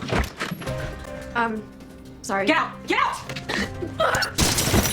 After being confronted on what happened, Callie ends up covering for Cole, mainly because she needs him on her side so she can get privileges. Because of the altercation between the two, Callie loses her privileges, so Jude can't go to visit her, and he's clearly disappointed by this. Lena and Steph try to cheer him up by offering to take him out, but he says how he just wants to stay home and do homework. I feel so bad for Jude. This kid has to deal with so much stress and worry about his sister when she was the one that put him through this in the first place. Rita comes in to talk to Callie and explain why she lost her privileges, but Callie doesn't really see it her way. You don't get to just act out and then run away from the consequences. Not in this house. In fact, not anywhere in life. The sooner you learn that, the better off you're gonna be. That it? That's it, and that's a lot.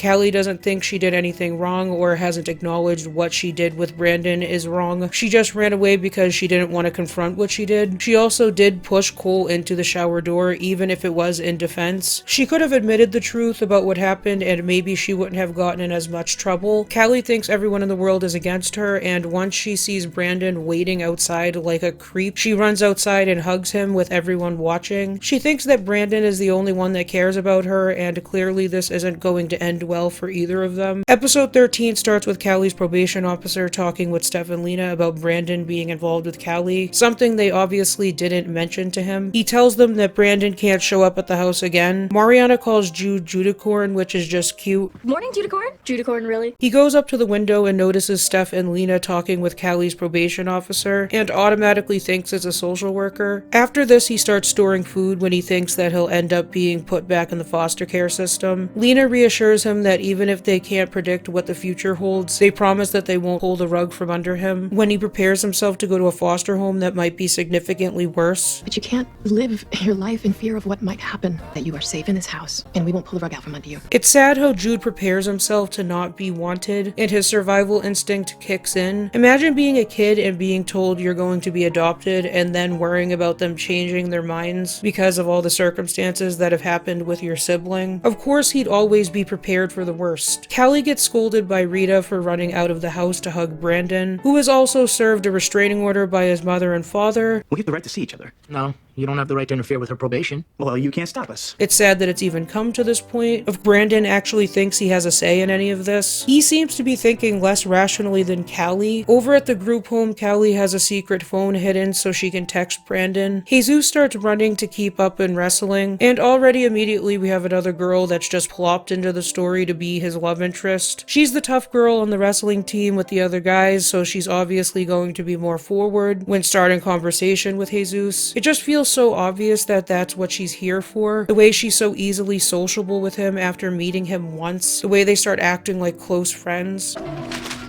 Emma, I'm trying to drop a class. That takes serious dedication. I've trained you well. Since you're dropping weight, I guess you won't be eating those? If that he's on mustard. It just feels like the show is trying to convince me that there's chemistry here, and they're not really developing it well. I didn't really care for his relationship with Lexi, but at least I could use the excuse of them knowing each other for a long time since she was friends with Mariana, so it made more sense to me. It just feels like they wrote her to be the cool tomboy-esque girl that easily is able to befriend guys because she's used to hanging around them so much. It's the I'm different than the other girls trope or vibe, I guess is what I'm getting at. I wouldn't mind a girl like this if it felt a little bit more natural, but since I know that she's really just here to be Jesus's love interest, it's just not as interesting. Kelsey gets more jealous when Mariana and Chase seem to be hitting it off. She then pulls this stunt later. We're just becoming friends again and we're letting a boy come between us? Hells no. I can't run lines with you after school. I'd love to run lines with you. Cool. After Kelsey gets in trouble, Mariana gets her chance at revenge. Tell Chase I can't make it, okay? Where's Kelsey? Yeah, it turns out she couldn't make it after all. But I still have a few days to finish the costumes, so... And takes the opportunity to practice with Chase. Kelsey and Zach end up catching them kissing during rehearsal. Kelsey goes to the principal and tells her that Mariana was the one that sold her Jesus's pills. Jesus didn't give me his pills. Mariana sold them to me. And then Mariana gets suspended from school. During a field trip, Callie sneaks off to be with Brandon. They both think that they actually can strategize and maintain this relationship. I love how Jude is like the last thing that Callie thinks to ask about. How's Jude? He's okay. He hates me, doesn't he? He doesn't hate you. Rita notices that Callie's missing and goes to look for her frantically. Before they're caught, Daphne finds them and covers for her. Sorry, I got lost looking for the bathrooms. Now we're straight. Cole tries to use the men's room, but other people start to have a problem with it. It's confusing to the younger students. You're the only one confused here. Mind your business. Cole, just get over here. Security ends up having to get involved when Cole refuses to leave quietly. Things eventually escalate to a point where the rest of the girls are getting into physical altercations with other people. Stay in your lane, freak. What did you call me? What'd you say? Back off. Back at the house, everyone starts hounding Cole about how hard he's making it for everyone because he can't just conform to what everyone else wants. I should have the right, but you don't. So until you do, stop throwing your tantrums. Yeah. I think Cole makes things hard on herself. Callie is the only one to defend him. I want him to do what's easy for you. No, but sometimes what's right isn't easy. And you can tell that he feels validated by someone understanding his struggle. Steph is assigned a new partner because there's an ongoing investigation about what happened with the shooting. Lena's worried about Steph being back at work. I don't want you to worry, but there was a police chase and,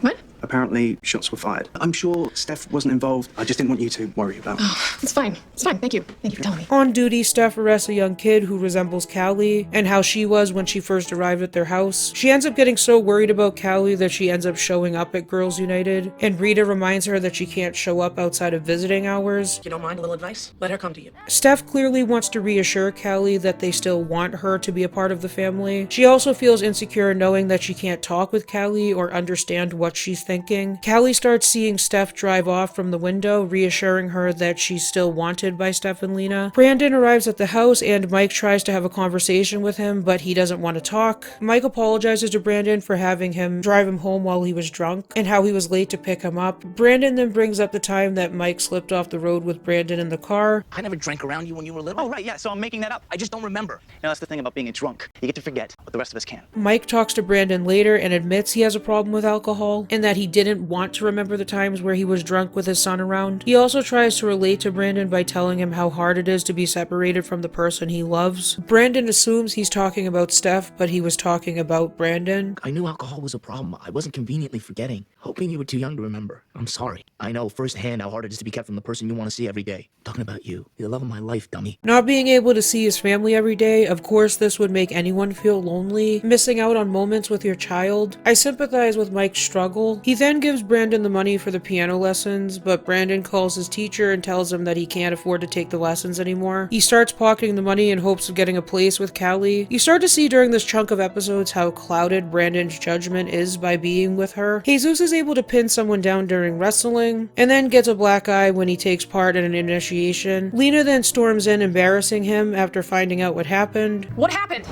Nothing? Oh, don't. What the hell happened to my son? What are you talking about? This! We're not turning a blind eye to this rite of passage. It ends now. We also learn that Daphne is getting a place with an independent living program that helps with living expenses, and this gives Callie the idea that she should apply for that as well. We also learn that Daphne has a daughter in the system that she wants to get back. I'm gonna take some parenting classes to get my baby girl back. She's 2 in foster care like I was. But I ain't gonna be like my mama.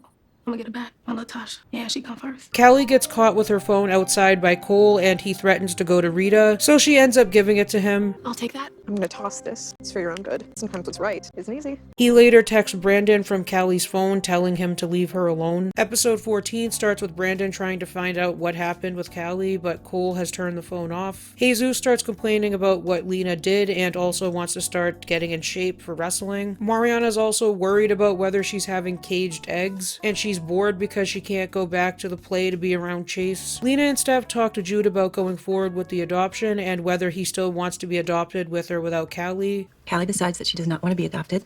Do you want to be adopted without her? Obviously, Jude is worried about her and probably feels guilty for getting adopted without her. He also finally wants to have a stable family and shouldn't have to give that up because of Callie's decisions. Daphne is getting her new apartment and Callie checks her phone immediately to try to see if she can get in touch with Brandon. She doesn't realize it yet, but the fact that she's so preoccupied with Brandon is also the reason why she isn't able to focus on her own decisions and why she behaves the way she does. Therefore, she can't take accountability for anything she does either. Before she can even dial the rest of the number, she gets caught by Rita, who already knows what she's up to. What I like about Rita is that she's blunt. She doesn't pull any punches and she's brutally honest. She's also able to open up to the girls about her own struggles so she can help them take accountability for their own actions and grow as people. She also relates to Callie in a way of being self-destructive and consumed by her own insecurities, which is why she's so honest with Callie and pushes her to be honest with herself. Jesus starts trying to send sexy pictures to Lexi and needs his Jesus time. I think I know what Jesus time means. That's not what I mean. Hat on the door, don't come in. Got it? But that's not fair. My room, my rules. Fine. Like I said, I think the show wants to convince me that Jesus and Emma are closer than they are by the way they interact. Maybe I'm wrong, but it just comes off that way. You just locked me out without my book for over an hour so you can have Jesus time with another girl? What's Jesus time? You on the computer with Lexi. Oh.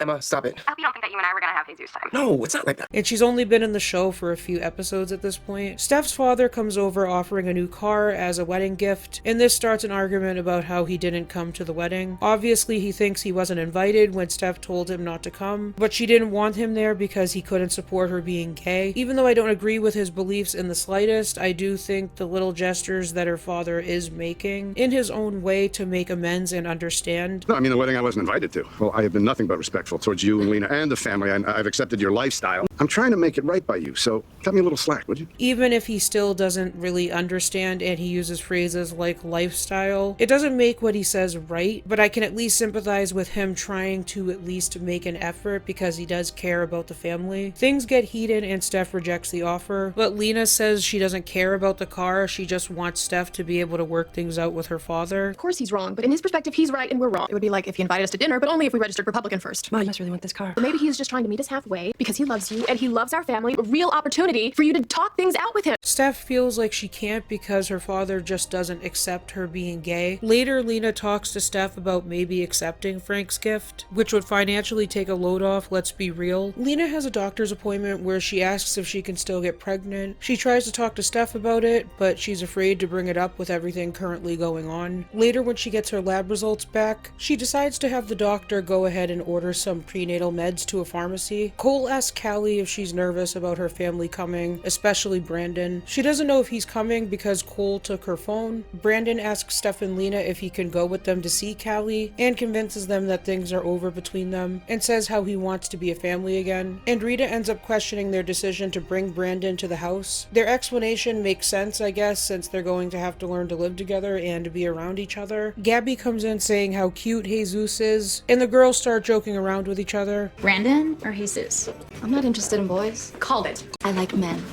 Callie then then goes over the daily routine with them where they learn how organized everything is. They have to get up early, cook breakfast, do chores, school, and group therapy. Callie then talks to Jude and he's still not really talking with her. She apologizes for what she did and he tells her how hurt he was that she couldn't talk to him. Jude knows his sister closes people off, but the fact that she started doing that to him as a way to protect him makes him feel like they don't have the same relationship as before. You always push everybody away. I just never thought that you'd do it to me. Jude, I was trying to protect you so I can get adopted. He also lets her know that he's getting adopted with or without her, and clearly she's hurt by this, but tries to hide it behind being happy for him. I am getting adopted, with or without you. Steph and Lena already started the paperwork.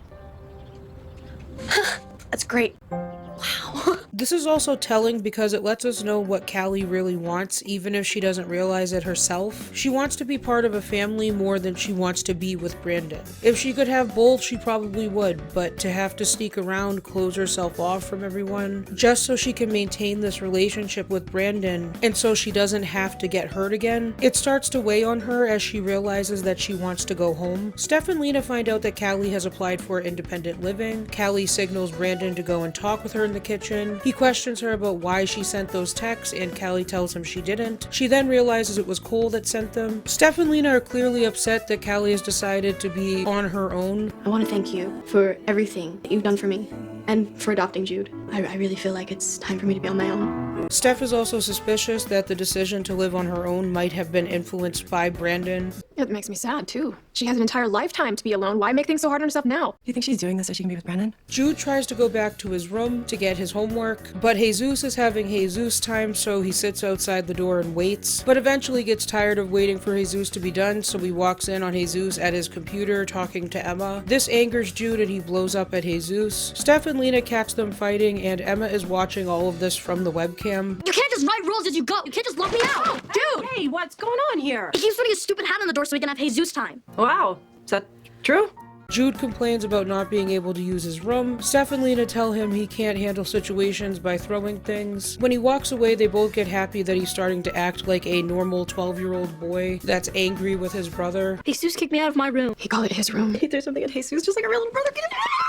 It's a nice moment that shows that they are happy that Jude is adjusting to the family. He's allowing himself to be angry without fear of what his foster parents might do, and seeing him so naturally acting like a kid just makes them feel secure with the fact that they're adopting him. After seeing Cole come back to the house with a bag, Callie threatens to tell unless she gets her phone back. Cole claims he was doing it because he wanted to keep Callie from talking to Brandon, because he's interrupting her progress at Girls United. But I don't know, come on, at some point it was because he was attracted to her. Cole also used the phone to get in contact with somebody that can get access to hormones because Cole can't currently get them. Cole explains later that his parents kicked him out because they couldn't accept him being trans. He had to do what he had to do to survive and afford the hormones, but because he hasn't been taking them, his body is reverting back biologically. I've been off them for a few months and my body is freaking out, reverting back to... I've noticed I've got some anger issues. Even though what Cole did was fucked up and weird, you do sympathize with him. No one should have to go through this if they're sure they want to transition. They should have access to whatever care they need to transition as easily as possible. The next day at Daphne's apartment, Callie tells Brandon to come over, and Kiara and Daphne at first give him a hard time, but agree to give her at least 15 minutes alone with him. Brandon plays a song for her, which I will admit is a nice song. We might be outlaws, I think we might be in love, 'cause I'm all out of reason, like seasons, winter, summer, fall, 'cause I'm just an outlaw, wanted if you want me. But the fact that he views his relationship with Callie as them being outlaws just really shows how unhealthy the foundation of their relationship actually is. After Callie, Daphne, and Kiara get back to Girls United, they see Cole being pulled out in an ambulance. There were needles on the floor and this next to it. Anyone know anything about that? He took too many hormones and that caused a seizure, and he fell and hit his head. Callie admits that he told her that they were similar to the hormones that he would get from a doctor. She then defends herself by saying that she didn't give him the drugs. The other girls then start calling her out for not looking out for Cole as his roommate. Kiara tells her how she never shares in group and how Callie is just waiting to get out of there. I'm not a narc. Yeah, but you're supposed to be accountable for him. It's different. I'm doing the best I can. You never say nothing in group. When you do, you just say what you think we want to hear. All you care about is getting out of here. So if you don't want to be here, then go. The rest of them are working on themselves and don't have other family members that want them. So this is all they have for recovery. If you don't take this seriously, you're screwing it up for the rest of us. None of you want to be here. We're just here because the court made us. Yeah, but we ended up here because we didn't have nobody to look out for us. And you've got people. You've got your brother. You got a family that wants you. You could see by Rita's face that she's kind of happy that the girls are calling Callie out. The whole time she's also been putting up with Callie and her unwillingness to participate or run off so she can be with Brandon. So seeing her finally being confronted in such an honest way gives Rita some hope that maybe Callie will actually see what the girls are saying and that starts to actually work on her. Rita goes to talk with Callie a little later and tries to get her to take some accountability. She sees that Callie is self-destructive and ruins good things in her life, and she can relate to that. She starts opening up about one of her marriages and how she cheated on him because she never thought she was pretty enough or good enough to be with him, so she pushed him away. I know exactly what you're doing, Callie. Another person to tell me who I am. I couldn't ever trust, so I couldn't ever commit. I was so sure that everything was going to be taken from me that I took it away from myself. You keep making decisions the way you've been making decisions, you're going to ruin every good thing that comes your way. No matter how great it is, you're going to blow it up because you don't trust it. And she relates that to what Callie's doing. She sees that Callie is scared to love because she doesn't want to be hurt by people anymore. Callie retorts by saying that she's sick of putting herself out there and then becoming disappointed. Callie tries to convince herself that she'd rather be alone, but Rita can see through that. She tries to tell Callie that if she keeps making the same decisions that she's going to ruin the good things that can happen for her. Callie then closes herself off again and walks away. Cole comes back from the hospital and we see how Rita is on the verge of tears because of how worried she was about him. You scared the crap out of me. Sorry. He also tells Callie that he called his family and he thought that they would show up at the hospital. I heard Rita calling my folks at the hospital. I just really thought they would come. After seeing Cole like that, having no family that genuinely cares for his well-being, this convinces Callie to make the first step toward her own recovery, and that is handing over the phone she had to Rita. I know where I need to be now. It's Callie finally accepting that she needs to start working on herself and working for the things that she wants instead of running away because she's scared. Steph goes to her father's place and sees her father sleeping while watching the game, but she realizes that he wasn't sleeping and that he died. Dad. Episode 15 starts off with the same scene, but Frank wakes up, and they have a nice talk about when her parents took her to see her first Padres game, and that was also the first time she saw snow. First time you ever saw snow? Daddy, why is the sky so dusty? Ew, how was I supposed to know? You remember laughing at me? I missed that when things weren't so damn complicated. Me too, Dad. It starts snowing in the house, and when she turns around, she realizes that her father is no longer there, and we learn that she was dreaming. I think this is a good way to start off the episode, showing us the conversation that Steph wanted to have with her father. They do rely on this at other points in the show, but I think that in this episode it really works, starting the dream off in the same moment where she found her father. Mariana is crying in the bathroom because it's her first funeral, and Jude walks in telling her how he felt when he went to his mom's funeral. It's not as bad as you think. What was your mom's like? Weird? Sad. Everyone just kept telling us she's in a better place now. Lena tells Steph how bad she feels that she never got to talk with her father and work things out. Steph brushes it off as if it doesn't bother her, as if it's just another part of life. You're upset that you didn't get to talk to your dad. You know, it is what it is. And then changes the conversation to Callie and the independent living situation. Lena leaves the bathroom and Steph finds the prenatal meds. Callie comes to the funeral and this brings back memories of her mother when she died. After the funeral, back at the house, Jude asks if Connor can come over. Mom, would it be okay if Connor came over today? Would that be weird? No, I think that's a great idea. Why don't you go give him a call?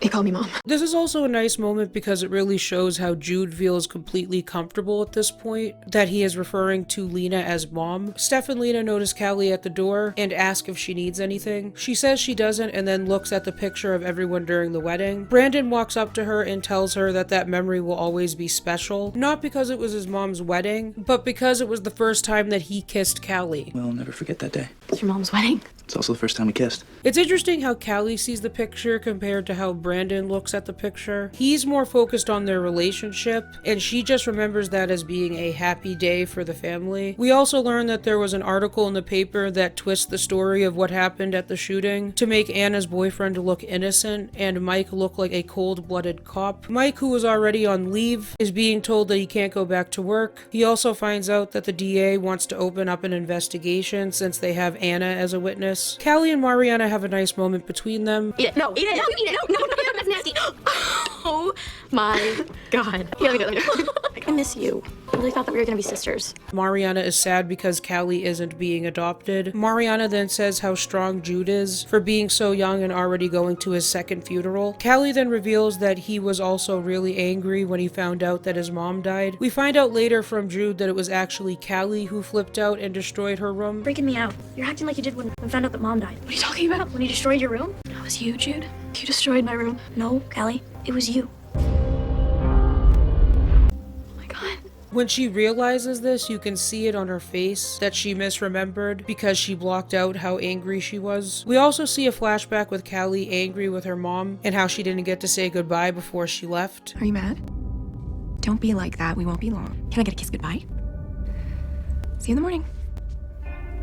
This is something that Callie feels guilty about because she was angry with her mom the last moment she saw her. She never got to say goodbye to her mother, and she left thinking that her daughter was angry with her. Also, I'm sorry, but these kids are no actors. You're not gonna split us up, are you? Because I won't leave my brother. Lena catches Brandon and Callie going somewhere to talk in private, with his hand pretty close to her waist there. Brandon chooses of all days to ask Callie when they should let Steph and Lena know that they're dating, not even thinking about the fact that Steph just lost her father, and Callie has to remind him of that. I think maybe we should tell my moms that, we're together. I don't feel like it's the right time right now, Brendan. I mean, it's your grandfather's funeral.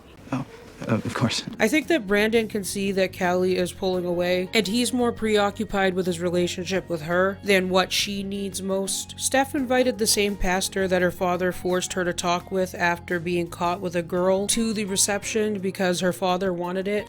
Because he was Dad's minister and that's what Dad would have wanted. I'm surprised he came. Never thought he would dare enter the house of the damned. Steph is clearly still holding hostility about it. She goes up to talk to him later where he tells her that her father came to him multiple times trying to understand how he could support his daughter and also reconcile with his faith. People's attitudes evolve, Steph. Even your father. He came to me very often trying to reconcile his faith with your lifestyle. It's very difficult for him. So am I supposed to be happy about that? That your father was questioning his fundamental beliefs because of his love for you. What's important is that Steph learns that her father was conflicted and wanted to make amends, but he didn't know how to do that. Emma shows up, and I don't really care about this plot line, but later when Lexi calls to FaceTime, she sees Emma in his room, which obviously she's not happy about. I didn't know you had company. I'm Emma. Wow, hi. I was a girl on the wrestling team.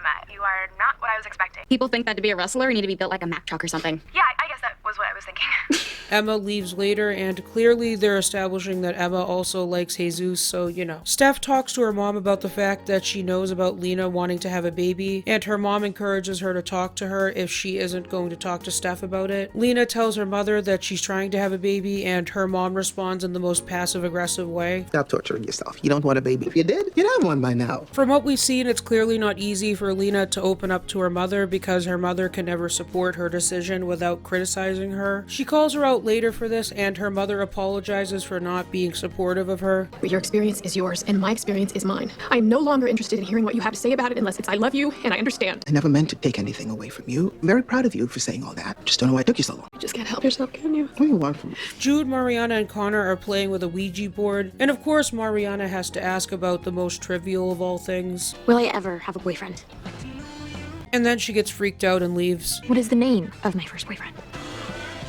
Zach.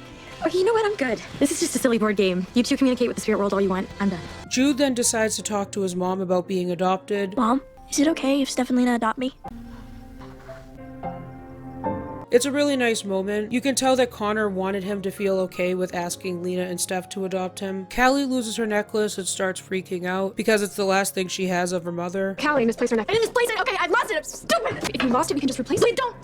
Just leave me alone, please. Steph goes out to talk to her, reminding her that she will always have the memories of her mother. She also asks Callie to open up about her mother since she hasn't talked to her about it. Callie finally breaks down about the guilt that she felt for not saying goodbye to her mom before she died. I should have kissed her goodbye. It's hard to lose someone you love, and you never ever want to feel that pain again. It doesn't happen as you shut yourself off. When you stop loving, that's no way to live. This scene does hit you because Callie is finally allowing herself to feel the pain that she's been trying to suppress all this time. And the way she lets out a sigh of relief and continues to hug Steph, it just shows how safe she feels being able to finally grieve her mother. I feel like I have 5 separate hearts running around outside of me. 2 kids. Brandon watches from afar, and this was the moment where he knew it was over. He sees how much she needs a family and can't continue to keep her from that for his own selfish reasons. They talk later and Callie breaks it off with him. I need a family, and that's you. All of you. You are my family. Sharon comes out wearing Frank's jacket and says this. What are you wearing? It's Frank's. I think I'll keep it though. He was wearing this the last time he told me he loved me. It's a sweet moment. Even though the two are divorced, she still wants to keep something to cherish the good memories they had together. Callie also tells Jude that she wants to come home. Coming home, Jude. I want to come home. The episode ends with Steph sitting in the car that her father got her, accepting the gift and talking with her father. It's honestly a sad scene. She tells her father that she forgives him, even if he wasn't fully ever able to accept her sexuality. I can't believe I'm saying this, but I'm gonna miss the hell out of you. I know you did the best that you could, best way you knew how. I want you to know that I forgive you. The way she says, I love you.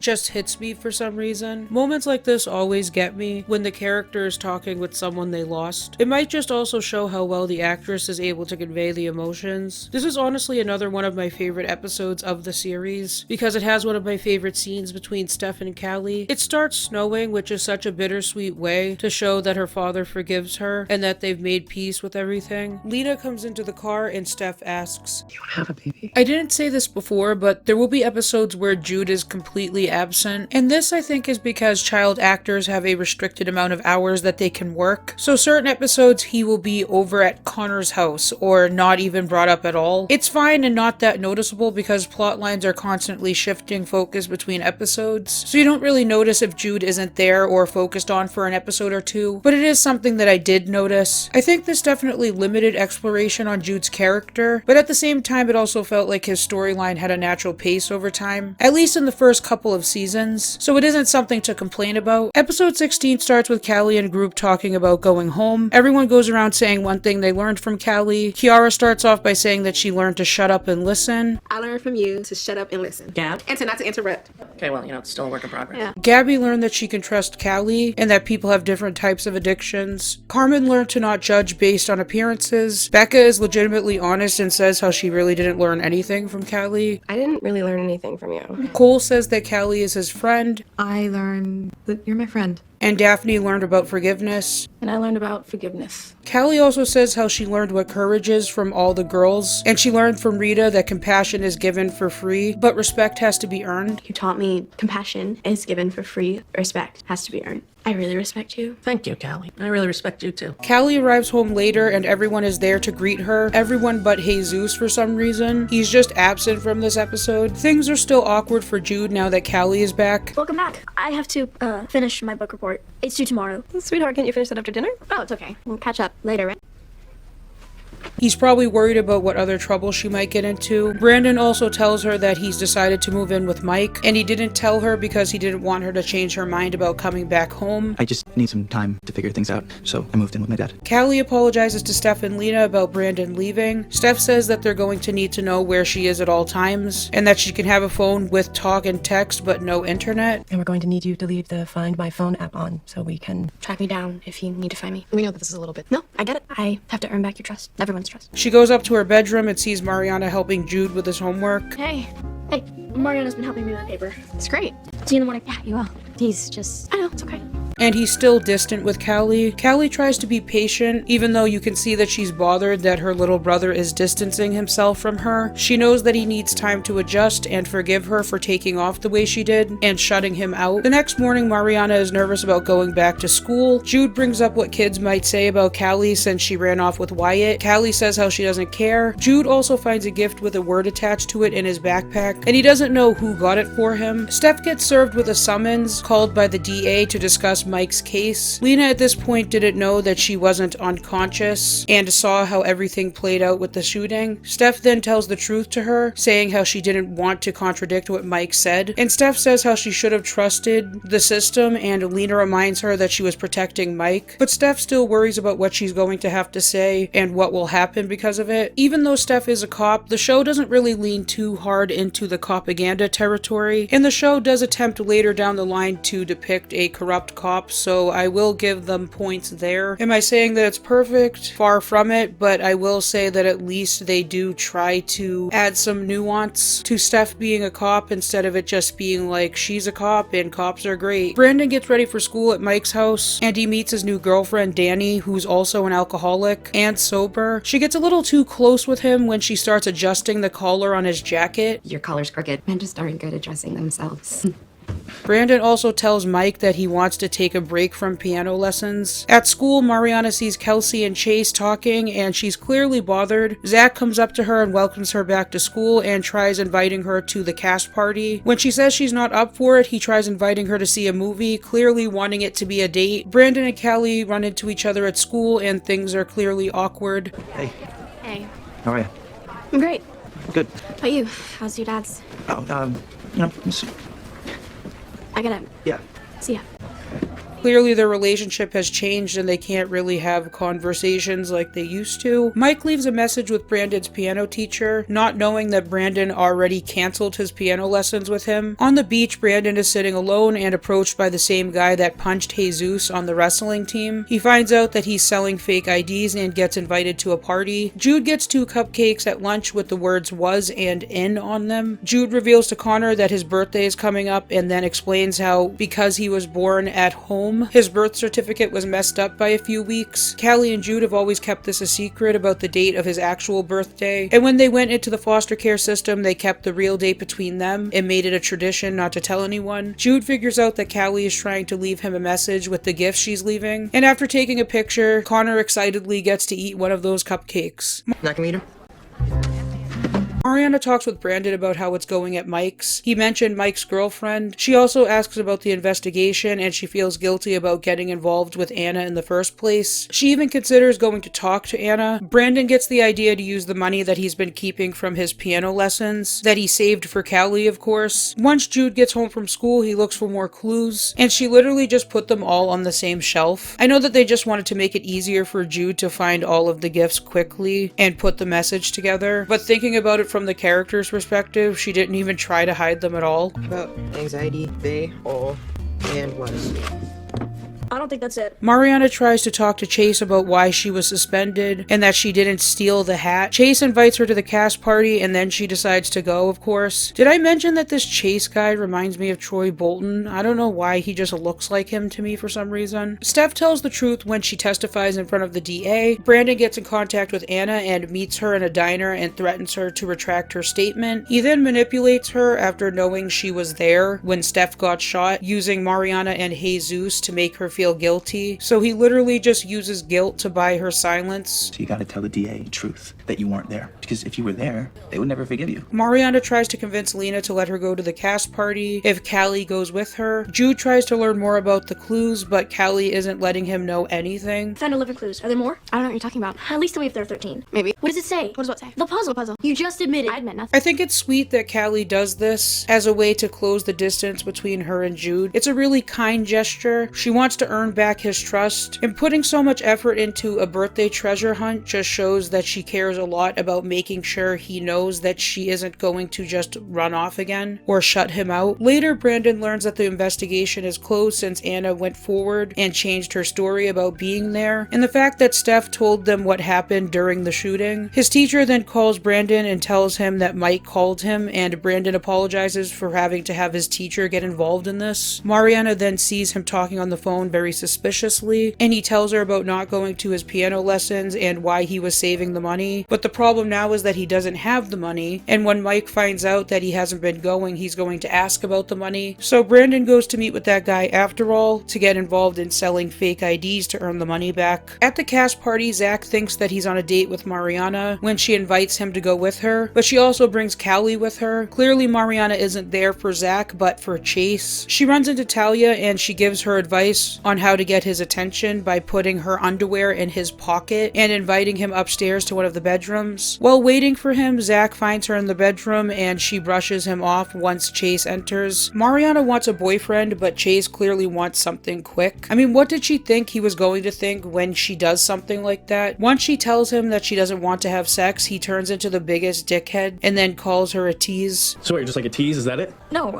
I'm... What, a virgin? I'm not surprised. That's funny. Who put you up to this? Is this a joke? Or so this is not gonna happen? Can you at least, like, help me out? No. Whatever. Thanks for wasting my time. Talia also talks to Brandon, and it's just as desperate as before when she starts going on about how she was right about Callie. And because of his pride, he can't stand the fact that everyone thinks that she ran off with Wyatt. He wants people to know that he had something to do with it, and then he snaps at Talia and walks away. The only reason we're not together right now is because she needs a family more than a boyfriend. So don't talk about things you don't understand. Talia approaches Callie and calls her out in front of everyone at the party. Watch your back with this one. She's a two-faced whore who'll kiss your boyfriend and then lie to your face about it. You know, I hope the next time you go back to juvie that they let you rot in their bitch. I know that Talia is just supposed to be the stereotypical mean girl. There are some moments where they try to humanize her. There's even a plot line a few seasons from now, and it just makes me feel mixed about her as a character. Well, I guess the little bit of character that we get from her. Steph gets warned by her captain that she got a lot of heat about the entire investigation, and her and Mike need to follow procedure. Brandon finds Callie outside, and she tells him what Talia said to him. Brandon is upset because Callie seems to be fine with everything, and she says how she's not fine with everything, but it's just what has to be. He wonders how long they'll have to feel this way, and Callie responds, How is this easy for you? It's not easy. I'm sorry. And it hurts you. Yeah, it hurts me too. How long do we have to feel this way?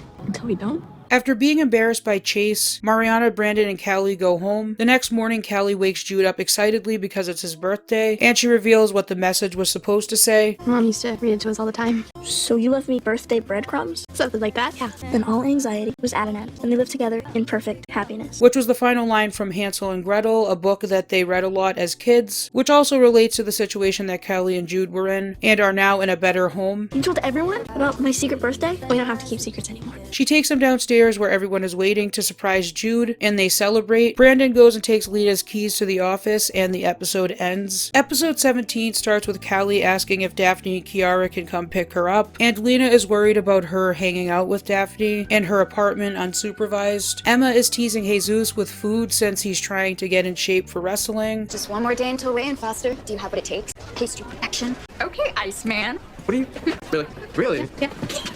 You have a girlfriend, you know. Emma's just a friend. I better be all she is. Mariana sees them flirting, and then she scolds him because he's supposed to still be with Lexi, I guess. Lena finds out that Callie needs to start participating in school. The principal needs to fill out a progress report for the probation officer. Callie has already gotten leeway being able to re-enter Anchor Beach when there were already kids probably on the waiting list, so she needs to show that she wants to be a part of the community. And also the principal points out that Callie is a runaway. The fire alarm goes off, and Brandon gives the office keys to Vico so he can get into the room with the copier. Later he says how there was an alarm and it wasn't on there at the time, but after hours they won't be able to use it unless he gets the code, so Brandon has to figure out another way that he can get in. Steph goes to school to check in on Brandon, learning that Mike has a new girlfriend. She then goes to have lunch with Lena while they're looking for sperm donors. Lena suggests an African American guy, but Steph also wants to have a child with her features. Lena is afraid that because she's already biracial and lighter skinned that the baby won't look anything like her, and wants to make sure that the baby has her features. We could find a donor that has more of my characteristics. You mean white? And so if we go with a donor who's also white, then the baby might not end up looking like me at all. It's gonna be our baby. That's fine. That's all that matters. Steph ends up not caring either way, but honestly it does feel that she doesn't really want to do this and is more doing it out of obligation to Lena than for herself. Mariana tells Callie what she did to get Chase's attention and gets laughed at for it. I'm trying to put my underwear in Chase's pocket. Wait, you did what? The whole time I was on a date with Zach. Yeah, pretty bad one. She tries talking to Zach, but he's upset with her for blowing him off. So he tells her since the play is over, they don't have to be friends anymore. Some guys walk by smiling at her, but she notices underwear in their back pockets, clearly mocking her. Mariana is getting made fun of by the other guys because of what she did with the underwear, and they stuff her locker with underwear. Mariana and Callie start talking about how everyone's talking about them. Kinda did steal Brandon from Talia. And you kind of did put your underwear in Chase's pocket.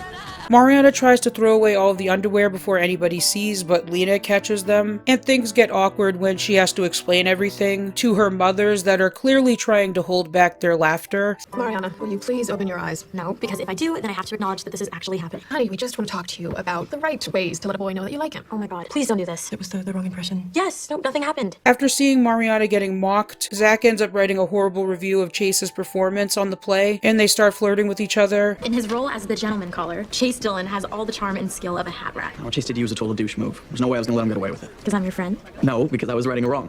Sorry, don't believe you. I'm like Batman. We're totally friends. Daphne and Kiara come over to the house. Daphne is noticeably in different clothes and her hairstyle is different because she met with her PO about getting her daughter back. And clearly she needs to look more professional, meaning she needs to take her cornrows out and wear a nice sweater. They talk with Callie about being home with Brandon as a temptation. Daphne wants to be able to get her daughter a nice gift while she's waiting to get her back. I get a supervised visit with her next week. I want to buy her this tricycle like the one I had when I was a kid, so she won't forget me while I'm trying to get her back. She needs to find a job and make sure she has a place for her to live, but independent living doesn't cover all expenses. Kiara is living in a new foster home and she seems happy about it. Callie posted pictures on the Girls United website and Kiara thinks that her pictures are special. I got me a foster family. Your picture brought out all of my inner beauty. Steph comes in and says hi to everyone, but Daphne is clearly uncomfortable with Steph, who's in her police uniform. You want anything else? No thanks. Mama Michelle's gonna pick us up any moment, so we should probably wait for her. Thanks. Steph picks up on how Daphne is looking at her. It kind of shows how Daphne is in the position where Callie was in the first episode, very distrusting of the police. And Callie doesn't even see Steph like that anymore, so it's just interesting to see how she was in the first episode to this one. Lena and Steph are talking about how Callie needs to get more involved with school, and Callie then comes up with an idea of taking pictures for the other foster kids, and it could go towards her community service hours. She also asks if she can use the photo lab at school. Steph then brings up how Callie should ask some of her classmates, saying how she should make some new friends. Gonna have Daphne and Kiara help me out, just for their hours too. Okay, that makes sense. Principal Sanchez would really like to see you getting more involved in school. Yeah, and we would too. Clearly not wanting her to hang out with Kiara or Daphne. Should we be concerned that she's spending so much time with Daphne and Kiara? Why, because they're juvenile delinquents? Well, because she's not making friends at Anchor Beach, but now that you mention it. They're good girls. Yeah, at heart, but they do have a history of drugs and gang. You know, the rate of recidivism with girls like them, that's... Callie is a girl like them. Brandon and Vico go to a bar to test out their fake IDs, and he sees Danny drinking as he tries to leave without being spotted by her. The next morning, Brandon brings up how Mike maybe should date someone that doesn't have a drinking problem, because it might trigger him. Do you worry about dating another alcoholic? I mean, like, if she were to... I know I've given you reason to worry in the past, but my sobriety's not tied into anyone else's. I'm in a good place. He also tries to encourage Brandon to keep taking piano lessons, but Brandon already says how his spot's gone and that there's a waiting list. Brandon is really making up excuses because he doesn't want his father to call his piano teacher again and find out that he hasn't been going to his lessons. Lena starts learning more about Timothy and gets the idea to ask him to be the sperm donor. I'm not sure if I've even mentioned Timothy yet. He's her colleague at Anchor Beach. They're friendly. There's not much that you really need to know about him, I guess. I mean, he's British. Not that that really plays any role in the plot. I just couldn't think of anything else to say about him. Lena ends up inviting Timothy to dinner on the same night that Steph invites Mike and Danny, so things end up getting pretty awkward. And Danny, why don't you come sit over here next to me? No, actually, I thought you could sit over here next to Timothy. Well, I thought Brandon could sit there. No, Brandon can just sit right here. Well, why don't I just move down one and then Brandon could... No, you're a guest. You can sit wherever you like. Steph, just...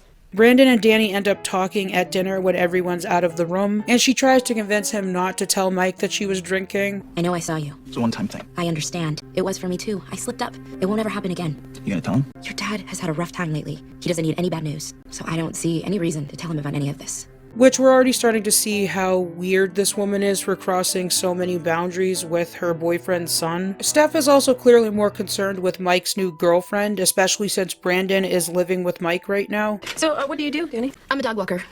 Timothy is an animal lover. And Lena is more obsessed with boasting about Timothy's achievements, to the point where even Steph is weirded out by what she's doing. Leadership ability? Or an ability to write an essay that swindled a committee to believe I had all that.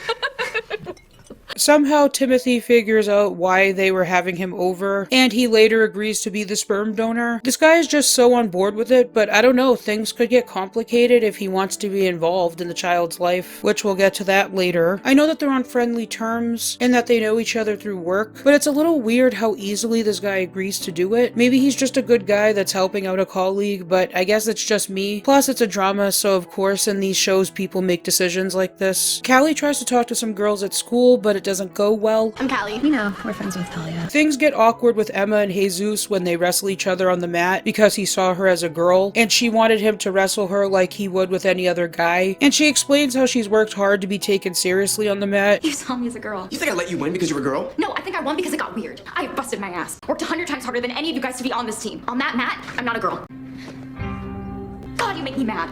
He meets up with her the next day and apologizes for not fighting back like he should have. And then he kisses her and then says how he needs to break up with Lexi. Callie starts taking pictures for the other foster kids with the help from Jude, Kiara, and Daphne. We also see Cole, and he seems to be happier. Oh, this is my roommate, Monica. This is the one I told you about, the notorious sandwich thief. Seriously, don't listen to him. Really, if he gets on your nerves, just tell him to listen to this mess. Callie also seems happy to help to take pictures for everyone. And photography is a consistent passion that they do focus on with Callie until the end of the show. There are Kindles in the principal's office, and Daphne notices this when she's walking to the photo lab. Later, when Callie gives her the keys to the bathroom, we find out the next day that the Kindles went missing, and Callie blames Daphne, who gets upset when she's accused. Something goes missing. It's gotta be the poor girl with the cornrows. Your boy Brandon. Last saw him lurking around in the halls. Why didn't you tell me this last night if he was there? He's your temptation. We supposed to have each other's back, remember? Callie confronts Brandon, who finds out that it was Vico who stole all of the Kindles, and then he tells him to bring them back. Callie goes to Steph and Lena and tells them that she gave Daphne the keys at some point, so they think that the one who stole them was Daphne. While looking at pictures, Jude and Callie notice that Brandon's car is in the background after he said he wasn't at school. Episode 18 starts with Lena asking Callie for a list of everyone that was at the school during the photo shoot. Callie is clearly worried that Daphne is going to get in trouble. She's also suspicious of Brandon, but doesn't know how to tell them that. She then regrets telling them about everything, but Lena reassures her that she did the right thing. Jesus breaks up with Lexi through email. He goes downstairs and conveniently Lexi's back for a week. I don't know how she was easily able to just get into the country if she's undocumented. Maybe I don't know how all of that works, but she hasn't even been gone that long, and the show needs to bring her back for conflict already. This is what I mean about the Jesus storylines being the weakest. He conveniently gets her phone and deletes the email before she sees it and tries to keep it from her that he cheated and kissed Emma. While cheering Jesus on during his wrestling match later, she goes to check her email and sees that she doesn't have space. When she goes to delete some of the trash in her trash bin, she sees Jesus's breakup email and realizes what he did. Jesus takes some pills he had left over to help him focus on the match, but he starts feeling the side effects while wrestling. He ends up pulling it together enough to win the match. If the show focused more on this, I'd be interested in Jesus as a character, but they just don't really ever go there with his character. I mean, later they kind of start to make him a little bit more interesting, but I'll get to that when I get there. Jesus breaks it off with Emma because he realizes he loves Lexi. You're not gonna break up with Lexi.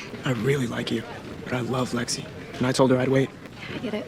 And only likes Emma, so all of this felt kind of pointless. It just feels like they need something for Jesus to do this block of episodes. So let's introduce another girl and then bring the other girlfriend back for conflict. Lexi ends up breaking up with him and lying, saying that she cheated on him with some guy back home. But when Mariana asks if she actually cheated, she says, There will be.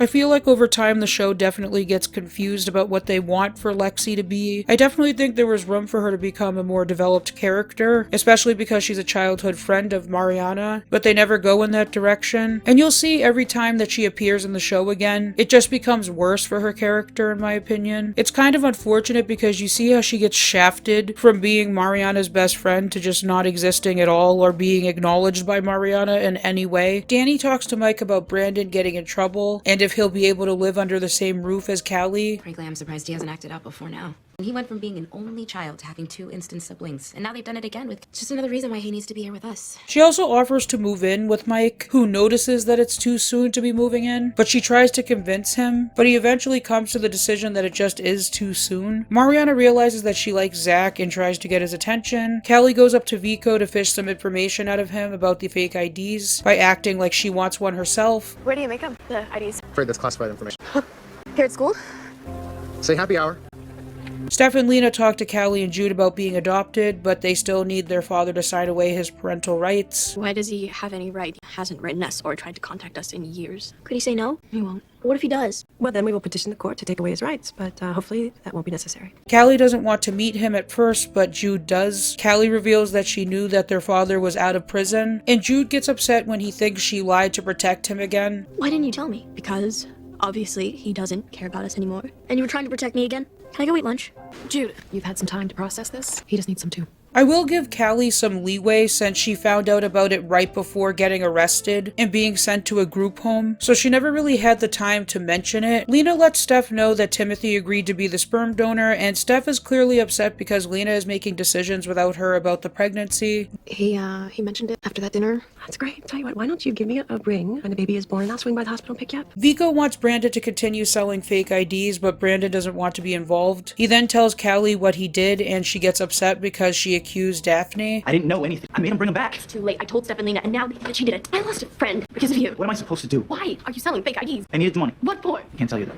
I don't even know who you are anymore. As an attempt to make things right, he goes back and buys all of the IDs that he sold. Lena and Steph talk to Callie about Daphne, and she gets upset because she knows the truth, and she's not able to tell them the real reason. She knows that Daphne didn't take the Kindles. They also don't want her to be friends with Daphne and Kiara because they're worried about them being a bad influence. Callie makes a point about how she has to be friends with privileged kids because they look less suspicious. I have to make nice with the privileged kids because they're the right kind of company, even though they're probably the ones who stole the stuff. She's not wrong. No, but neither are we. She gets angry and goes to sit with Mariana. From their perspective, they don't know Kiara and Daphne, but at the same time, they didn't know Callie, and she earned their trust. I also think Steph is kind of being a little bit racist for assuming that Kiara and Daphne aren't the right people for Callie to hang out with. She obviously doesn't intend it to be that way, but to assume that about them just because she doesn't know them. At the same time, Steph does believe that Daphne stole the Kindles, so she could be assuming that they aren't good influences based off that, but she was also suspicious of them before that. There could also be some unconscious bias at play here. It's not a big deal, I just thought I'd mention it because it was just one of my observations. Brandon tells Callie after the game that he bought back all the IDs, and tells her the reason why he needed the money. I kept my dad's money and I need to pay it back. Wait, why did you do that?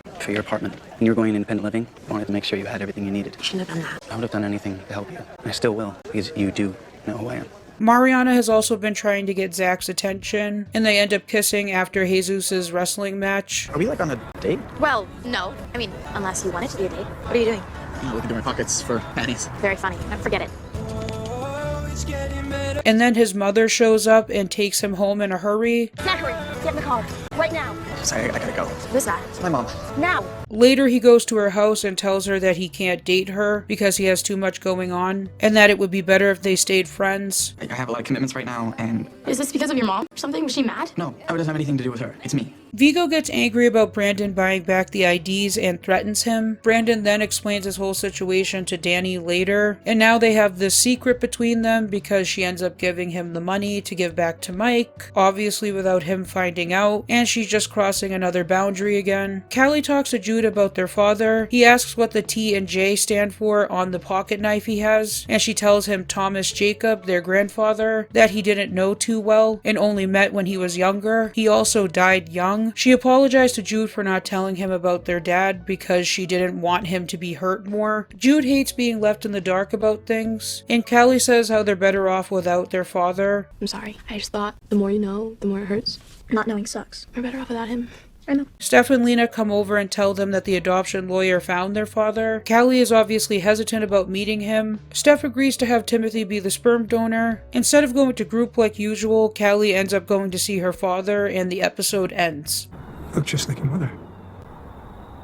Episode 19 starts off with Callie asking her father why he never came to try to get them back, and he says that he wanted to have something to offer them, and he's not financially able to do that. Find a decent place to live. Before you could even talk to us? No, before I could get you back. I didn't want it to go down like this. I wanted to have something to offer you. It takes time. Callie says how she's worried for Jude's sake because their father wants them back, and she doesn't want Jude to feel confused. And she tells him that he can't say that he wants them back. He tries to talk with her, but she doesn't want to hear it, and then leaves. I want to do right by your kids. No, you can't say those things to Jude. You're just going to confuse him. Please, you gotta give me a chance here, Callie. No, you're too late. Callie lies to Steph and Lena about the reason that she didn't go to group. Lena reminds her that she needs to go for probation and for support. Callie tells them that she had a bad day but doesn't want to talk about it. She ends up hugging both of them and leaving the room. And it's interesting how Lena wants her to talk more about what's bothering her, and Steph reminds her that not everyone deals with things right away. Callie talks to Jude about what he's going to say when he meets their dad, and he says that he just wants a chance wants to say goodbye. What if he says, like, he wants to get us back or something? I don't know. I mean, he is our dad. I mean, he's 12, so how is he supposed to process all of this and know exactly what he's going to say? Callie has always thought that their father might come back for them, and now that she's heard that he wanted to, she's conflicted because she has a family that she really cares about and wants to live with now. Brandon thanks Danny for helping him, and she starts kind of flirting with him by asking him to play the piano. Let's just say the money was a gift. Makes me happy to help you out. I do have one request, though.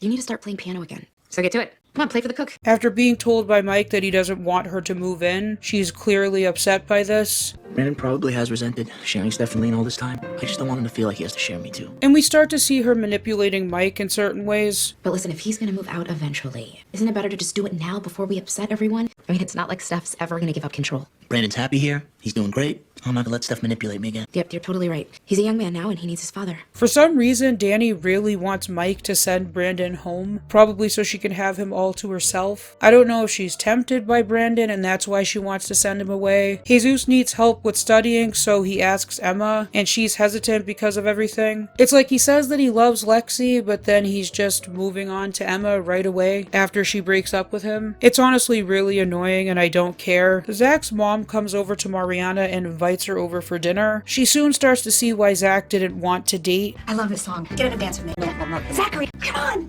No, I hate it when you call me that. I'm sorry. His mother is forgetful, and clearly Zach is embarrassed by that. It's the 2-year anniversary of the day your father walked out on me. Dad left 10 years ago. I know, but it feels like 2. This was delicious. Who made it? Oh, you did, Mom. Of course I did. I was joking. Mariana reassures him that she thinks that his mom is fun, and they start dating. Well, now you know how weird my mom is. So? Is that why you didn't want to go out with me? She's funny and she's fun and okay, yeah, she's a little kooky, but so what? When she's on the phone later with Zach, he hangs up and then his mom calls back threatening her. I have home. Shut up, you little whore. Amanda? Don't you Amanda me. If you so much as breathe in his direction again, I will make you pay. Clearly showing us more of his mom's declining mental health. Callie goes to Daphne's workplace and apologizes to her for not believing her. You asked me to forgive you once. Why do you want to be friends? The only thing we have in common is Girls United, and that's history. History means something to me. So what happens the next time something goes missing? I'm always going to be a thief or a drug dealer to you. At first, Daphne doesn't forgive her, but Callie tells her that she knows what it's like to be judged. I know what it's like to be judged for your past, and I know you and I don't have exactly the same background, but it's not like I belong in Anchor Beach either. Girls who ugly cry when their Facebook photos don't get enough likes. She then tells Daphne about her dad, and Daphne points out how she's the one that's worried about her father and not Jude. I don't want to confusing Jude with all of this bull about wanting us back. Sounds to me like Jude's not the one who's confused. She uses Jude as the reason that she's worried because she's really afraid and it keeps some distance between her and the situation. Steph and Mike have an argument when she learns about Brandon keeping the money for his piano lessons. I think living here is great for him. But I am still his mother. Legally, I have custody. I'm well aware of that, Steph. I will not be kept out of the loop when it comes to what is going on with my son. Mike genuinely thinks that Brandon being at his place is for the better. Steph obviously wants to be included when it comes to Brandon, and now she's in the position where she doesn't know what's going on with Brandon. And now both of them are arguing about who raises Brandon better. Lena brings up the fact that she's ovulating and tells Steph that she thinks that now is the perfect time. At first, Steph is hesitant because clearly things are moving really fast. I'm ovulating. Wow. Whoa. That's wow. But we still have to have the contract drawn up until we have to sign it. I hear you, but we both know my hormone levels could drop at any moment. Do we really want to take that chance? They haven't even signed a contract or anything. Lena considers waiting after realizing how busy they are. Steph sees how much Lena wants this, and she decides to give in to what she wants. Jesus warns Jude to be careful about meeting his birth father. I don't really remember my dad.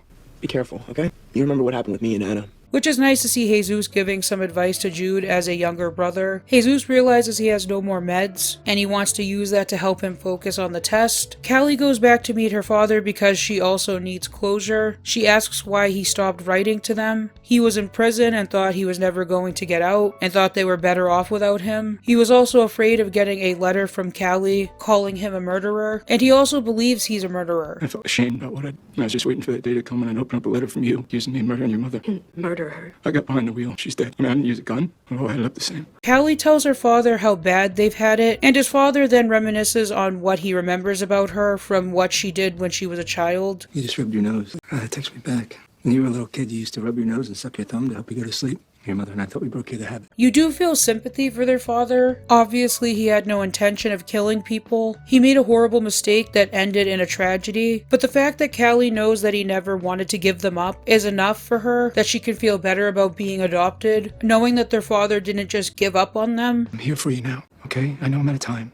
And I don't want to confuse Jude any more than you do. I'll tell him whatever you want me to. Danny starts painting Brandon's room, and she starts convincing him that everything that happened with Callie shouldn't have happened, and that Callie and Brandon should have been allowed to see each other because they weren't siblings. Someone told me the Wee Beasts is your favorite band. I think that whole thing was handled really poorly. I mean, she's not your sister. You met her, what, like a few months ago? And if you're not living under the same roof, I don't see why you couldn't have a relationship with her. She starts manipulating him and trying to make him think that he actually could be with Callie. Seriously, what the hell is this woman's angle? He also reassures her that he's there for her now and that he'll tell Jude whatever she wants him to, and she says that she wants him to tell him the truth. The next morning, Callie convinces Jude to go see their father after he decides that he doesn't want to, and he agrees to go as long as she goes with him. I'm not sure if I want to see my dad. I don't know if I want to. I think you should. I think we both should hear him out at least. Did you have a change of heart, Callie? Yeah, I guess. I think that's great, Callie. I'll be with you. We're gonna be together. Okay. Callie also reassures Steph and Lena that she loves them. I want you both to know how much Jude and I love you. We know that, honey. Yeah, nothing could ever change that. We love you too. Callie talks to Brandon at school, and she tells them that she went to see him and that he'll agree to sign over his rights if that's what both of them want. But she also feels confused knowing that he wanted them back. Brandon reminds her that they have a family and that they want them, and Callie gets angry and walks away from him. You can't keep changing your mind about what you want. Maybe he didn't try to call you when you got out of jail. There are reasons. No, he abandoned you and Jude. That's not what a father does. Don't tell me about my father. Steph and Lena decide to invite Timothy over so that they can get the sperm from him. Steph's looking through the magazines like a horny teenager. Wow, look at those. Hey. Timothy shows up and does his business, and then Jesus shows up at the house and finds the cup of specimen in the bathroom. And then Steph and Lena have to come clean to the kids about their plans to get pregnant. Steph makes this comment. It's really, really important to Mama. And Lena notices that she doesn't say this is important to us. This is where she starts to realize that Steph isn't being honest with her. Brandon offers Jesus his room, and this worries Steph because she doesn't want it to become a permanent thing, him living with Mike. Brandon gives Steph a hug, and when she goes to let go, he holds on to her longer. See you later, honey. No, not yet. Don't let go. It's a really nice moment to show that he misses his mom. The next day, Jude and Callie meet their father, and it's pretty awkward between them. You're not so tall. Hi. Hi. Thomas Jacob. Hey, you kept that all this time, huh? Do you want it back? I want you to keep it. Jude holds no ill will towards their father, the way Callie did. Can I give you a hug? Yeah, okay. I'm so sorry for everything. He ended up signing the papers because he knew it was the right thing to do for his kids. I terminated my rights so you guys can get adopted now. You guys know how proud I am to be your dad. I love you more than you love her now. No, I don't care what she says. She's wrong. I'm gonna fight for them. I'll always be your dad. I'm just not a parent. He also reminds Callie to make sure that they look out for each other, and Callie responds by saying, We always do. He leaves, and the episode ends with Callie closing the door, as if she's closing the door on this unresolved past that she's had, being able to finally get closure and move on. Episode 20 starts with Brandon and Callie in the music room, looking back on the first time they were there together, and she asks him if he remembers what they talked about. Brandon replays the song he showed her when they were there in the room the first time, but he also adds Jude and Callie to the song. And then Jude. You. No, this is you. She tells him that they're getting adopted on Monday, and Brandon isn't as happy about that, with his lingering feelings for Callie. Wow, Monday. Outside, Callie gets a call from Wyatt, realizing that he's back. Brandon sees Callie hugging him from the window, so we already know that we're gonna get some more drama ahead. I was trying to get away before they got with you. We called them. I changed my mind. Why? You know why. So you forgive me? No, there's nothing to forgive. Zach's mom approaches Mariana, startling her at first. Guess who I'm here to see? Your mother. My mother? About the dance. Did I scare you? Yeah, a little. And then she tells her that she'll be chaperoning during the dance. Mariana talks to Zach about her mother's mood swings, and he tries to calm her down by saying she just drank too much wine when she called her like that, obviously trying to avoid the subject completely. You can see the tension between Steph and Mike getting worse when she talks to Mike about Brandon and he tells her he's doing great. Well, good. You didn't come home soon. Yeah, I'll tell Danny you say thank you.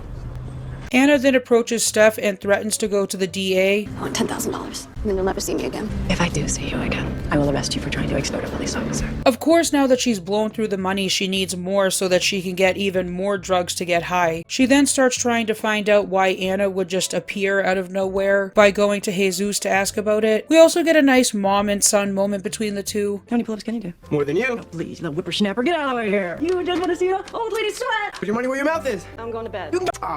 Steph and Lena also talk about Wyatt being back in Callie's life. They then start talking about the baby, and Steph makes a comment that you can tell that Lena didn't take too lightly. It's not that complicated, you know, they eat, they cry, they poop, pretty much all you need to know. Steph then talks about getting intimate again and makes another comment that pisses Lena off. Someday we'll be intimate again. Honey, we were intimate last week when we inseminated. Nothing intimate about that. I'm sorry. Brandon talks to Danny about Wyatt. She starts manipulating Brandon by blaming him if she ends up getting back with Wyatt. Well, if she starts seeing him again, you only have yourself to blame. You moved in with your dad to give yourself some space to get over Callie, but all you're really doing is giving her the space to get over you. Again, this woman is really trying to get him back with Callie. Danny gives him the idea to invite her over to the apartment, and she even goes out of her way to make sure he has the apartment to himself. Tell her that you're not going to get over each other. You guys can have a place to yourself for a couple of hours to talk or, Brandon ends up taking Danny's advice, asking Callie to come over to the apartment, and she agrees to meet with him there. It's also revealed that Wyatt is actually sleeping in his car and not staying with a friend. He ends up getting his car towed and needs a place to stay. When he brings this up to Callie, he says that his friend didn't tell his father because he thought his father would feel obligated once Wyatt showed up at the house, but he didn't and just let Wyatt just go on his way. Callie, of course, goes into problem solver mode and asks Daphne if he can stay with her for a few days. I ain't allowed no roommates. Just for a few nights, please. All right. She's good people. She also cancels on Brandon and he gets angry by this. There are just moments in the show where you see other people's humanity, like when she gives Wyatt some food she made. You hungry? Yeah, thanks. It's hot. You met before that? And Juvie. I beat her up. It's sad that you can tell that she's living off cheap food, but it's also a nice moment that shows that Daphne is a kind person. At dinner, Callie finds out that she's not getting a positive progress report from Principal Sanchez, saying how she's not making friends or participating in school activities. Callie brings up that the kids at the school are making fun of her. Lena gives her advice on how she should deal with it and tells her a story about how she was made fun of in school. They used to call me Oreo because I'm biracial. They found out I was a lesbian and they called me a Klondike bar. It's a nice moment where you see that she's getting advice from her parents, just like, a normal family. I brought 100 Klondike bars to school one day, passed them out to all the kids. They never called me that again. Well, sometimes the best way to fight back is to rise above. Wyatt's working at the dance and earns some money to get his car back. Callie also talks to him about rising above what the others said, and he asks her for a dance later. Lena encourages Brandon to dance with Callie near Principal Sanchez to prove that she's getting involved in student activities. As they start walking on the dance floor, Callie notices all the eyes on her, and it's revealed that a bunch of kids are drinking in the bathroom stall, revealing that Callie is being framed by Vico, saying that she was the one that bought the alcohol, so they would vote for her for Winter Queen, which is why she ended up winning. This is such an honor. I want to thank everyone who voted for me and just say from the bottom of my heart how thrilled I am to be your Winter Queen. Jesus is frustrated that Emma went to the dance with some other guy. He ends up coming in again like a knight in shining armor to save her when the other guy starts coming on to her too strong. Slow your roll there. Hey, what do you want? Mind your own business. Let go! Get off him! It was just... Being a jerk? Just stay with me. While dancing with Mariana, Zach's mom comes up to them and starts dancing with her son. I'm not a fool. I know you're screwing her. What I don't understand is how you can flood it in front of all of our friends. She then runs off. Later, Mariana and Zach end up finding her, and when he tries to bring her home, she says how she doesn't even remember who he is. I'm sorry, do I know you? It's me, Zach, your son. Callie pulls Brandon aside and complains about being judged by everyone. Then Brandon immediately is ready to take out all of his anger on Callie for not showing up. I'm so tired of being judged. I'm tired too of being here whenever you need my shoulder to cry on. He starts complaining about Wyatt. He wants to get back together and he still wants to be with her even if she is adopted. I'll stay at my dad's. We can see each other there. I'm gonna be your sister. Hey, we don't share the same blood. There's nothing wrong or illegal about that. He's okay with sneaking around until they're 18. He tries to justify this, but then Callie brings up, if you're not really my brother, then Steph and Lena won't really be my mothers. I need a family. She ends up lying to him, saying that she had sex with Wyatt when she ran away. I had sex with Wyatt. We were half asleep. It just happened.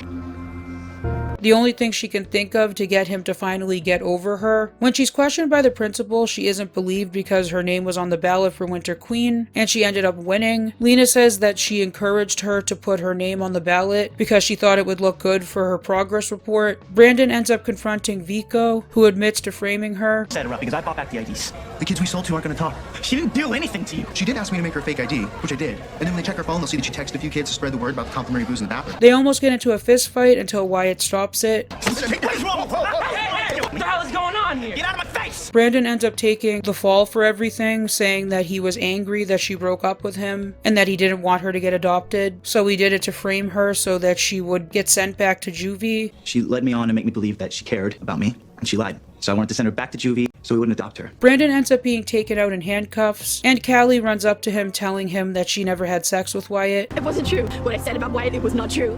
Brandon ends up telling the truth to Steph and Mike about everything that happened with Anna. What happened to your father's money? Gave it to Anna so you wouldn't go on trial. Episode 21 starts with Steph admitting to Mike about Anna threatening to go to the DA. After Mike finds out about Danny giving Brandon money, he breaks up with her and kicks her out. I was worried about your sobriety. Get out! We're done! No, what? No. No, you can get your stuff tomorrow. Get out of here. Steph talks to Lena about what's going to happen with Brandon at school, and Lena is pretty sure that he's going to get suspended. Steph then says, "What happened to our son?" Callie is listening at the top of the stairs, and of course she thinks she's to blame for what happened and why Brandon has gotten into so much trouble. Mariana goes to talk to Zach about what happened with his mother, and she encourages him to tell someone because he can't keep handling all of this on his own. He's worried that if she's put in a home that he'll be forced to live with his dad, and he'll have to break up with Mariana because he'll have to move away from her. She has Alzheimer's. She's not even that bad yet. I just really need to take care of her right now. But who's gonna take care of you? Later on, Mariana goes over to the house again and sees that he got into another physical altercation with his mom. She started screaming. I tried to get her out of her hands, and she hit me. She's gonna hurt you even worse, or somebody else. Hey, Dad, it's me. I need some help. For Mariana, it sucks because she did finally meet a nice guy and he has to move away. That sucks. I just want him to be safe. Yeah, of course you do. You finally get a boyfriend. And yeah, I feel like everyone I love ends up leaving. Hey, that's not true. Mariana still has that lingering pain of being abandoned by others. I wish that we got some more focus on Zach's character because I want to be more invested in his storyline, but for some reason I just don't feel as interested, and maybe it's because he ends up leaving really before we get to know him. I just don't think that we have enough time to really feel as sad as I would have if we got more focus. And again, this is where I was talking about the storyline feeling very self-contained, because after this, it's not like Mariana really mentions Zach again. So his purpose was really served for this block of episodes, and then after that, he's just gone. Steph meets with Anna to tell her that she will give her the money, but Anna has to agree to never get in contact with them again, or the twins. At the house, Jude and Connor are playing video games, and Mariana comes in with the phone saying, "It's a girl. Who do you think it is?" Connor clearly looks worried when he sees that Jude is getting a call from a girl. This could be interpreted that he could be jealous or insecure with the fact that Jude got asked out first, or that Connor is jealous because he doesn't want a girl to ask out Jude. Those of us that have seen the show by now already know which one it is. When he gets back from talking on the phone, Connor asks very nervously what she wanted, and Jude says how she asked him to a movie and that he's not really interested. After reading Connor's reaction, you can tell it's awkward because both of them aren't really saying what's on their mind, and they're really just going off of each other's reactions. After Connor finds out that he's not interested, he asks if he can ask her out, and Jude says sure very hesitantly. Wanted to know if I wanted to go see a movie with her next week. She did? What did you say? Do you like her? Not like that, no. Then is it okay if I ask her out? Yeah, sure. Clearly, Connor is trying to also see what Jude's reaction would be to this. Later, Jude agrees to go to the movie with this girl, even though he told Connor he wasn't interested. You don't like her because I said I do. She likes me. But now that he sees that Connor is interested, he doesn't want to see Connor go on a date with her. Connor gets mad when he sees Jude say yes to her. They get into a fight, and Connor says in anger, "Whatever. I don't think I can come to your adoption thing today, since, it's just for good friends, and I'm obviously not a good friend." Honestly, seeing how Connor and Jude respond to the situation feels like two kids who don't know how to say what they're feeling and are still confused about what's going on. It's really cute. I found Jude's journey with his sexuality interesting because it felt like it naturally developed in the earlier half of the show. I don't think I'm jealous about Maddie. Honey, everybody gets jealous when their friend gets a boyfriend or girlfriend, and it doesn't necessarily mean that you're gay. And if you are, it really doesn't matter to us either way. We love you no matter what, because you're you. I know. Connor and Jude's friendship slowly develops into something else, and both of them are fumbling because they're confused and scared. It was interesting to me when I first watched it, and I find it endearing when I rewatch it now. Jesus considers going back on his meds. I wish this plotline was more focused on his struggle without them. They do touch on it a bit when he's struggling to study or during a wrestling match, but I think a lot of his plot lines have been centered around girl drama more than anything else. And it's really like this, at least for the first half of the show. He eventually talks to Emma and they kiss and start dating. Brandon apologizes to his dad for everything and Mike tells him how disappointed he is with him. I'm really sorry for everything. I didn't think... No, you didn't. And I've never been so disappointed, Brandon. Timothy ends up changing his mind about being able to be an anonymous stoner. There would be this kid in the world that came from me who I wouldn't get to love or hold or play with. I think it would just destroy me. Steph is angry because she was afraid that this would happen and that he would change his mind. And then this starts an argument and how Steph kind of blames Lena because she wanted to have a baby. What if you're already pregnant? I know that. That's why I stopped to get a blood test urgent care on my way home. It's gonna take 24 hours. This is what I was worried about, using a donor that we know. You were the one who agreed that we should do this while I was ovulating. Yeah, because it was pretty obvious how much you wanted to do it. Lena asks her if she even wants a baby, and Steph is finally honest with her, saying that she doesn't. If you don't want me to have a baby, you need to say it. I don't want you to have a baby, Lena. Honey. Lena then leaves the room, obviously hurt by what Steph said. Callie comes over to Mike's apartment to talk to Brandon because she blames herself for Brandon being hurt by everything. She wants to be adopted, but she feels guilty if she's the reason that Brandon is in pain. I feel like ever since I got here, I've been ruining your life. No, Callie, no. I don't want to do that. You're not. Really? I want to be a part of this family more than I have ever wanted anything in my whole life. But if there's one thing that could make me blow this all up, it's knowing that I'm hurting you. Am I hurting you? Later, he's drinking alone in the apartment. Danny comes back to get her stuff. She ends up bringing him to bed, knowing that he has an audition in the morning. She also starts to tell him how he'll find someone that will recognize how amazing he is. You deserve better. Before you know it, you're gonna find her. Someone who appreciates just how handsome and talented you are. They end up kissing, and this leads to sex. She just took advantage of a drunk teenager and then told him everything that he wants to hear before having sex with him. Awesome, just great. Steph goes to talk to Lena, who makes a snide remark about being on her period. Well, you'll be happy to hear that. I just got my period. Steph apologizes to her and explains that she feels overwhelmed and feels nervous about having another baby because she blames herself for the mistakes that her kids are making. I know how much you want this, and I want you to have everything you have ever wanted, Lena. The kids are all having a rough time one way or another, and every time they make a mistake, I feel like it's my fault. They're just teenagers. Steph, they're just making teenage mistakes. And then Steph tells Lena about Anna. She also says that she's planning to wire herself so she can record Anna extorting a cop. The next day, Brandon realizes Danny's gone and his father hasn't come back. When he goes to call him, he notices a message from Mike and he's clearly drunk. Brandon, it's me, Dad. I love you. I love you, and I feel like I'm failing you as a dad. I'm sorry. I'm sorry I was mean today. I know I messed everything up, and you're a good son, and I'm sorry. Brandon ends up calling Danny because he doesn't know where else he could be. Brandon ends up going to his audition before going to the principal's office to be punished for what happened. He finds out that Vico's father is one of the major donors for the school, so he's not going to get into any major trouble, but his father is making him quit wrestling, and he's clearly angry about this. 1 minute you're just cruising along, next minute someone swoops in and kills your dream.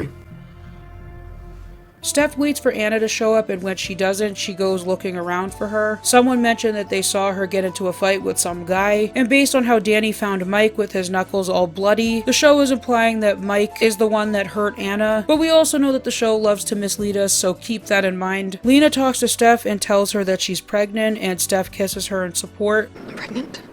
I thought when I heard those words I would feel, I don't know what I thought I'd feel, but I feel nothing but love right now, baby.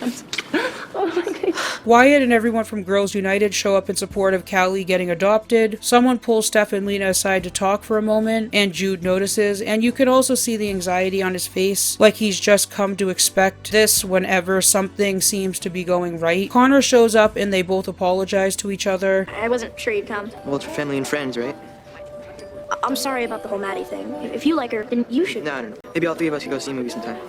Steph and Lena tell Jude and Callie that they found out that Callie's original birth certificate has another man's name on it, so Donald isn't Callie's biological father. There's a different name listed for father. Donald isn't my dad. It says Robert Quinn. Well, Quinn is my middle name, but Mom told me that it was a family name. What does this mean? I'm not getting adopted. Not today. You are getting adopted, Callie, we promise. Jude at first doesn't want to be adopted without Callie and starts crying, but Callie tells him that it's okay and makes sure that he doesn't feel guilty about it. I'm not getting adopted without you. No. We have waited too long for this day, okay? I'm not gonna let you do this. But no, it's okay. It's okay. Hey, I'm okay. Today is your day, and you are going to walk into that courtroom and officially become a member of this family, okay? Okay? Okay. And this is a really nice scene that really just showcases how well of an actor that this child is, honestly. After that, she walks out of the court in a hurry because she's clearly upset and doesn't want anyone to see that she's hurt. I'm just gonna step out and get some air. Callie, honey. I'll be back in a minute. And Rita notices following after her. Callie thinks the universe is against her and she's upset that things can never go her way. Like, nothing ever works out, you know? Like, I think the whole freaking universe is against me. Rita tells her that life is a mixed bag and that she can't look at the world as if the universe is out to get her specifically, because she will only focus on that and end up missing the good things. Life is a mixed bag. The more time that you spend figuring out all the ways that the world is trying to screw with you, well, the more you're gonna find when it gets hard that you want to run. But I'm telling you, you gotta fight that. Sometimes you gotta stick around long enough for your luck to find you. They have a nice moment between them, and like I said, I like how Rita can be supportive, but also able to say exactly what someone needs to hear. Jude ends up getting adopted. From the I know your heart is dying for arch enemy. It won't let you forest. You know what you know, but there's no looking back. And it's bittersweet because he didn't get adopted with Callie. It's still true, you know. I'm okay. Promise. Callie talks to Brandon later at the house, and he tells her he got into the junior symphony. You're getting really good. Maybe we can jam a little when I get back home. Yeah, I'd like that. What happened with the audition for the symphony? You got it. You did? Oh, that's amazing. Thanks. Wyatt comes over to talk to Callie and asks about her relationship with Brandon now that she's not getting adopted. He asks if that changes anything between her and Brandon, and she says no, and they get back together. The episode ends with Brandon getting out of his car at Mike's apartment.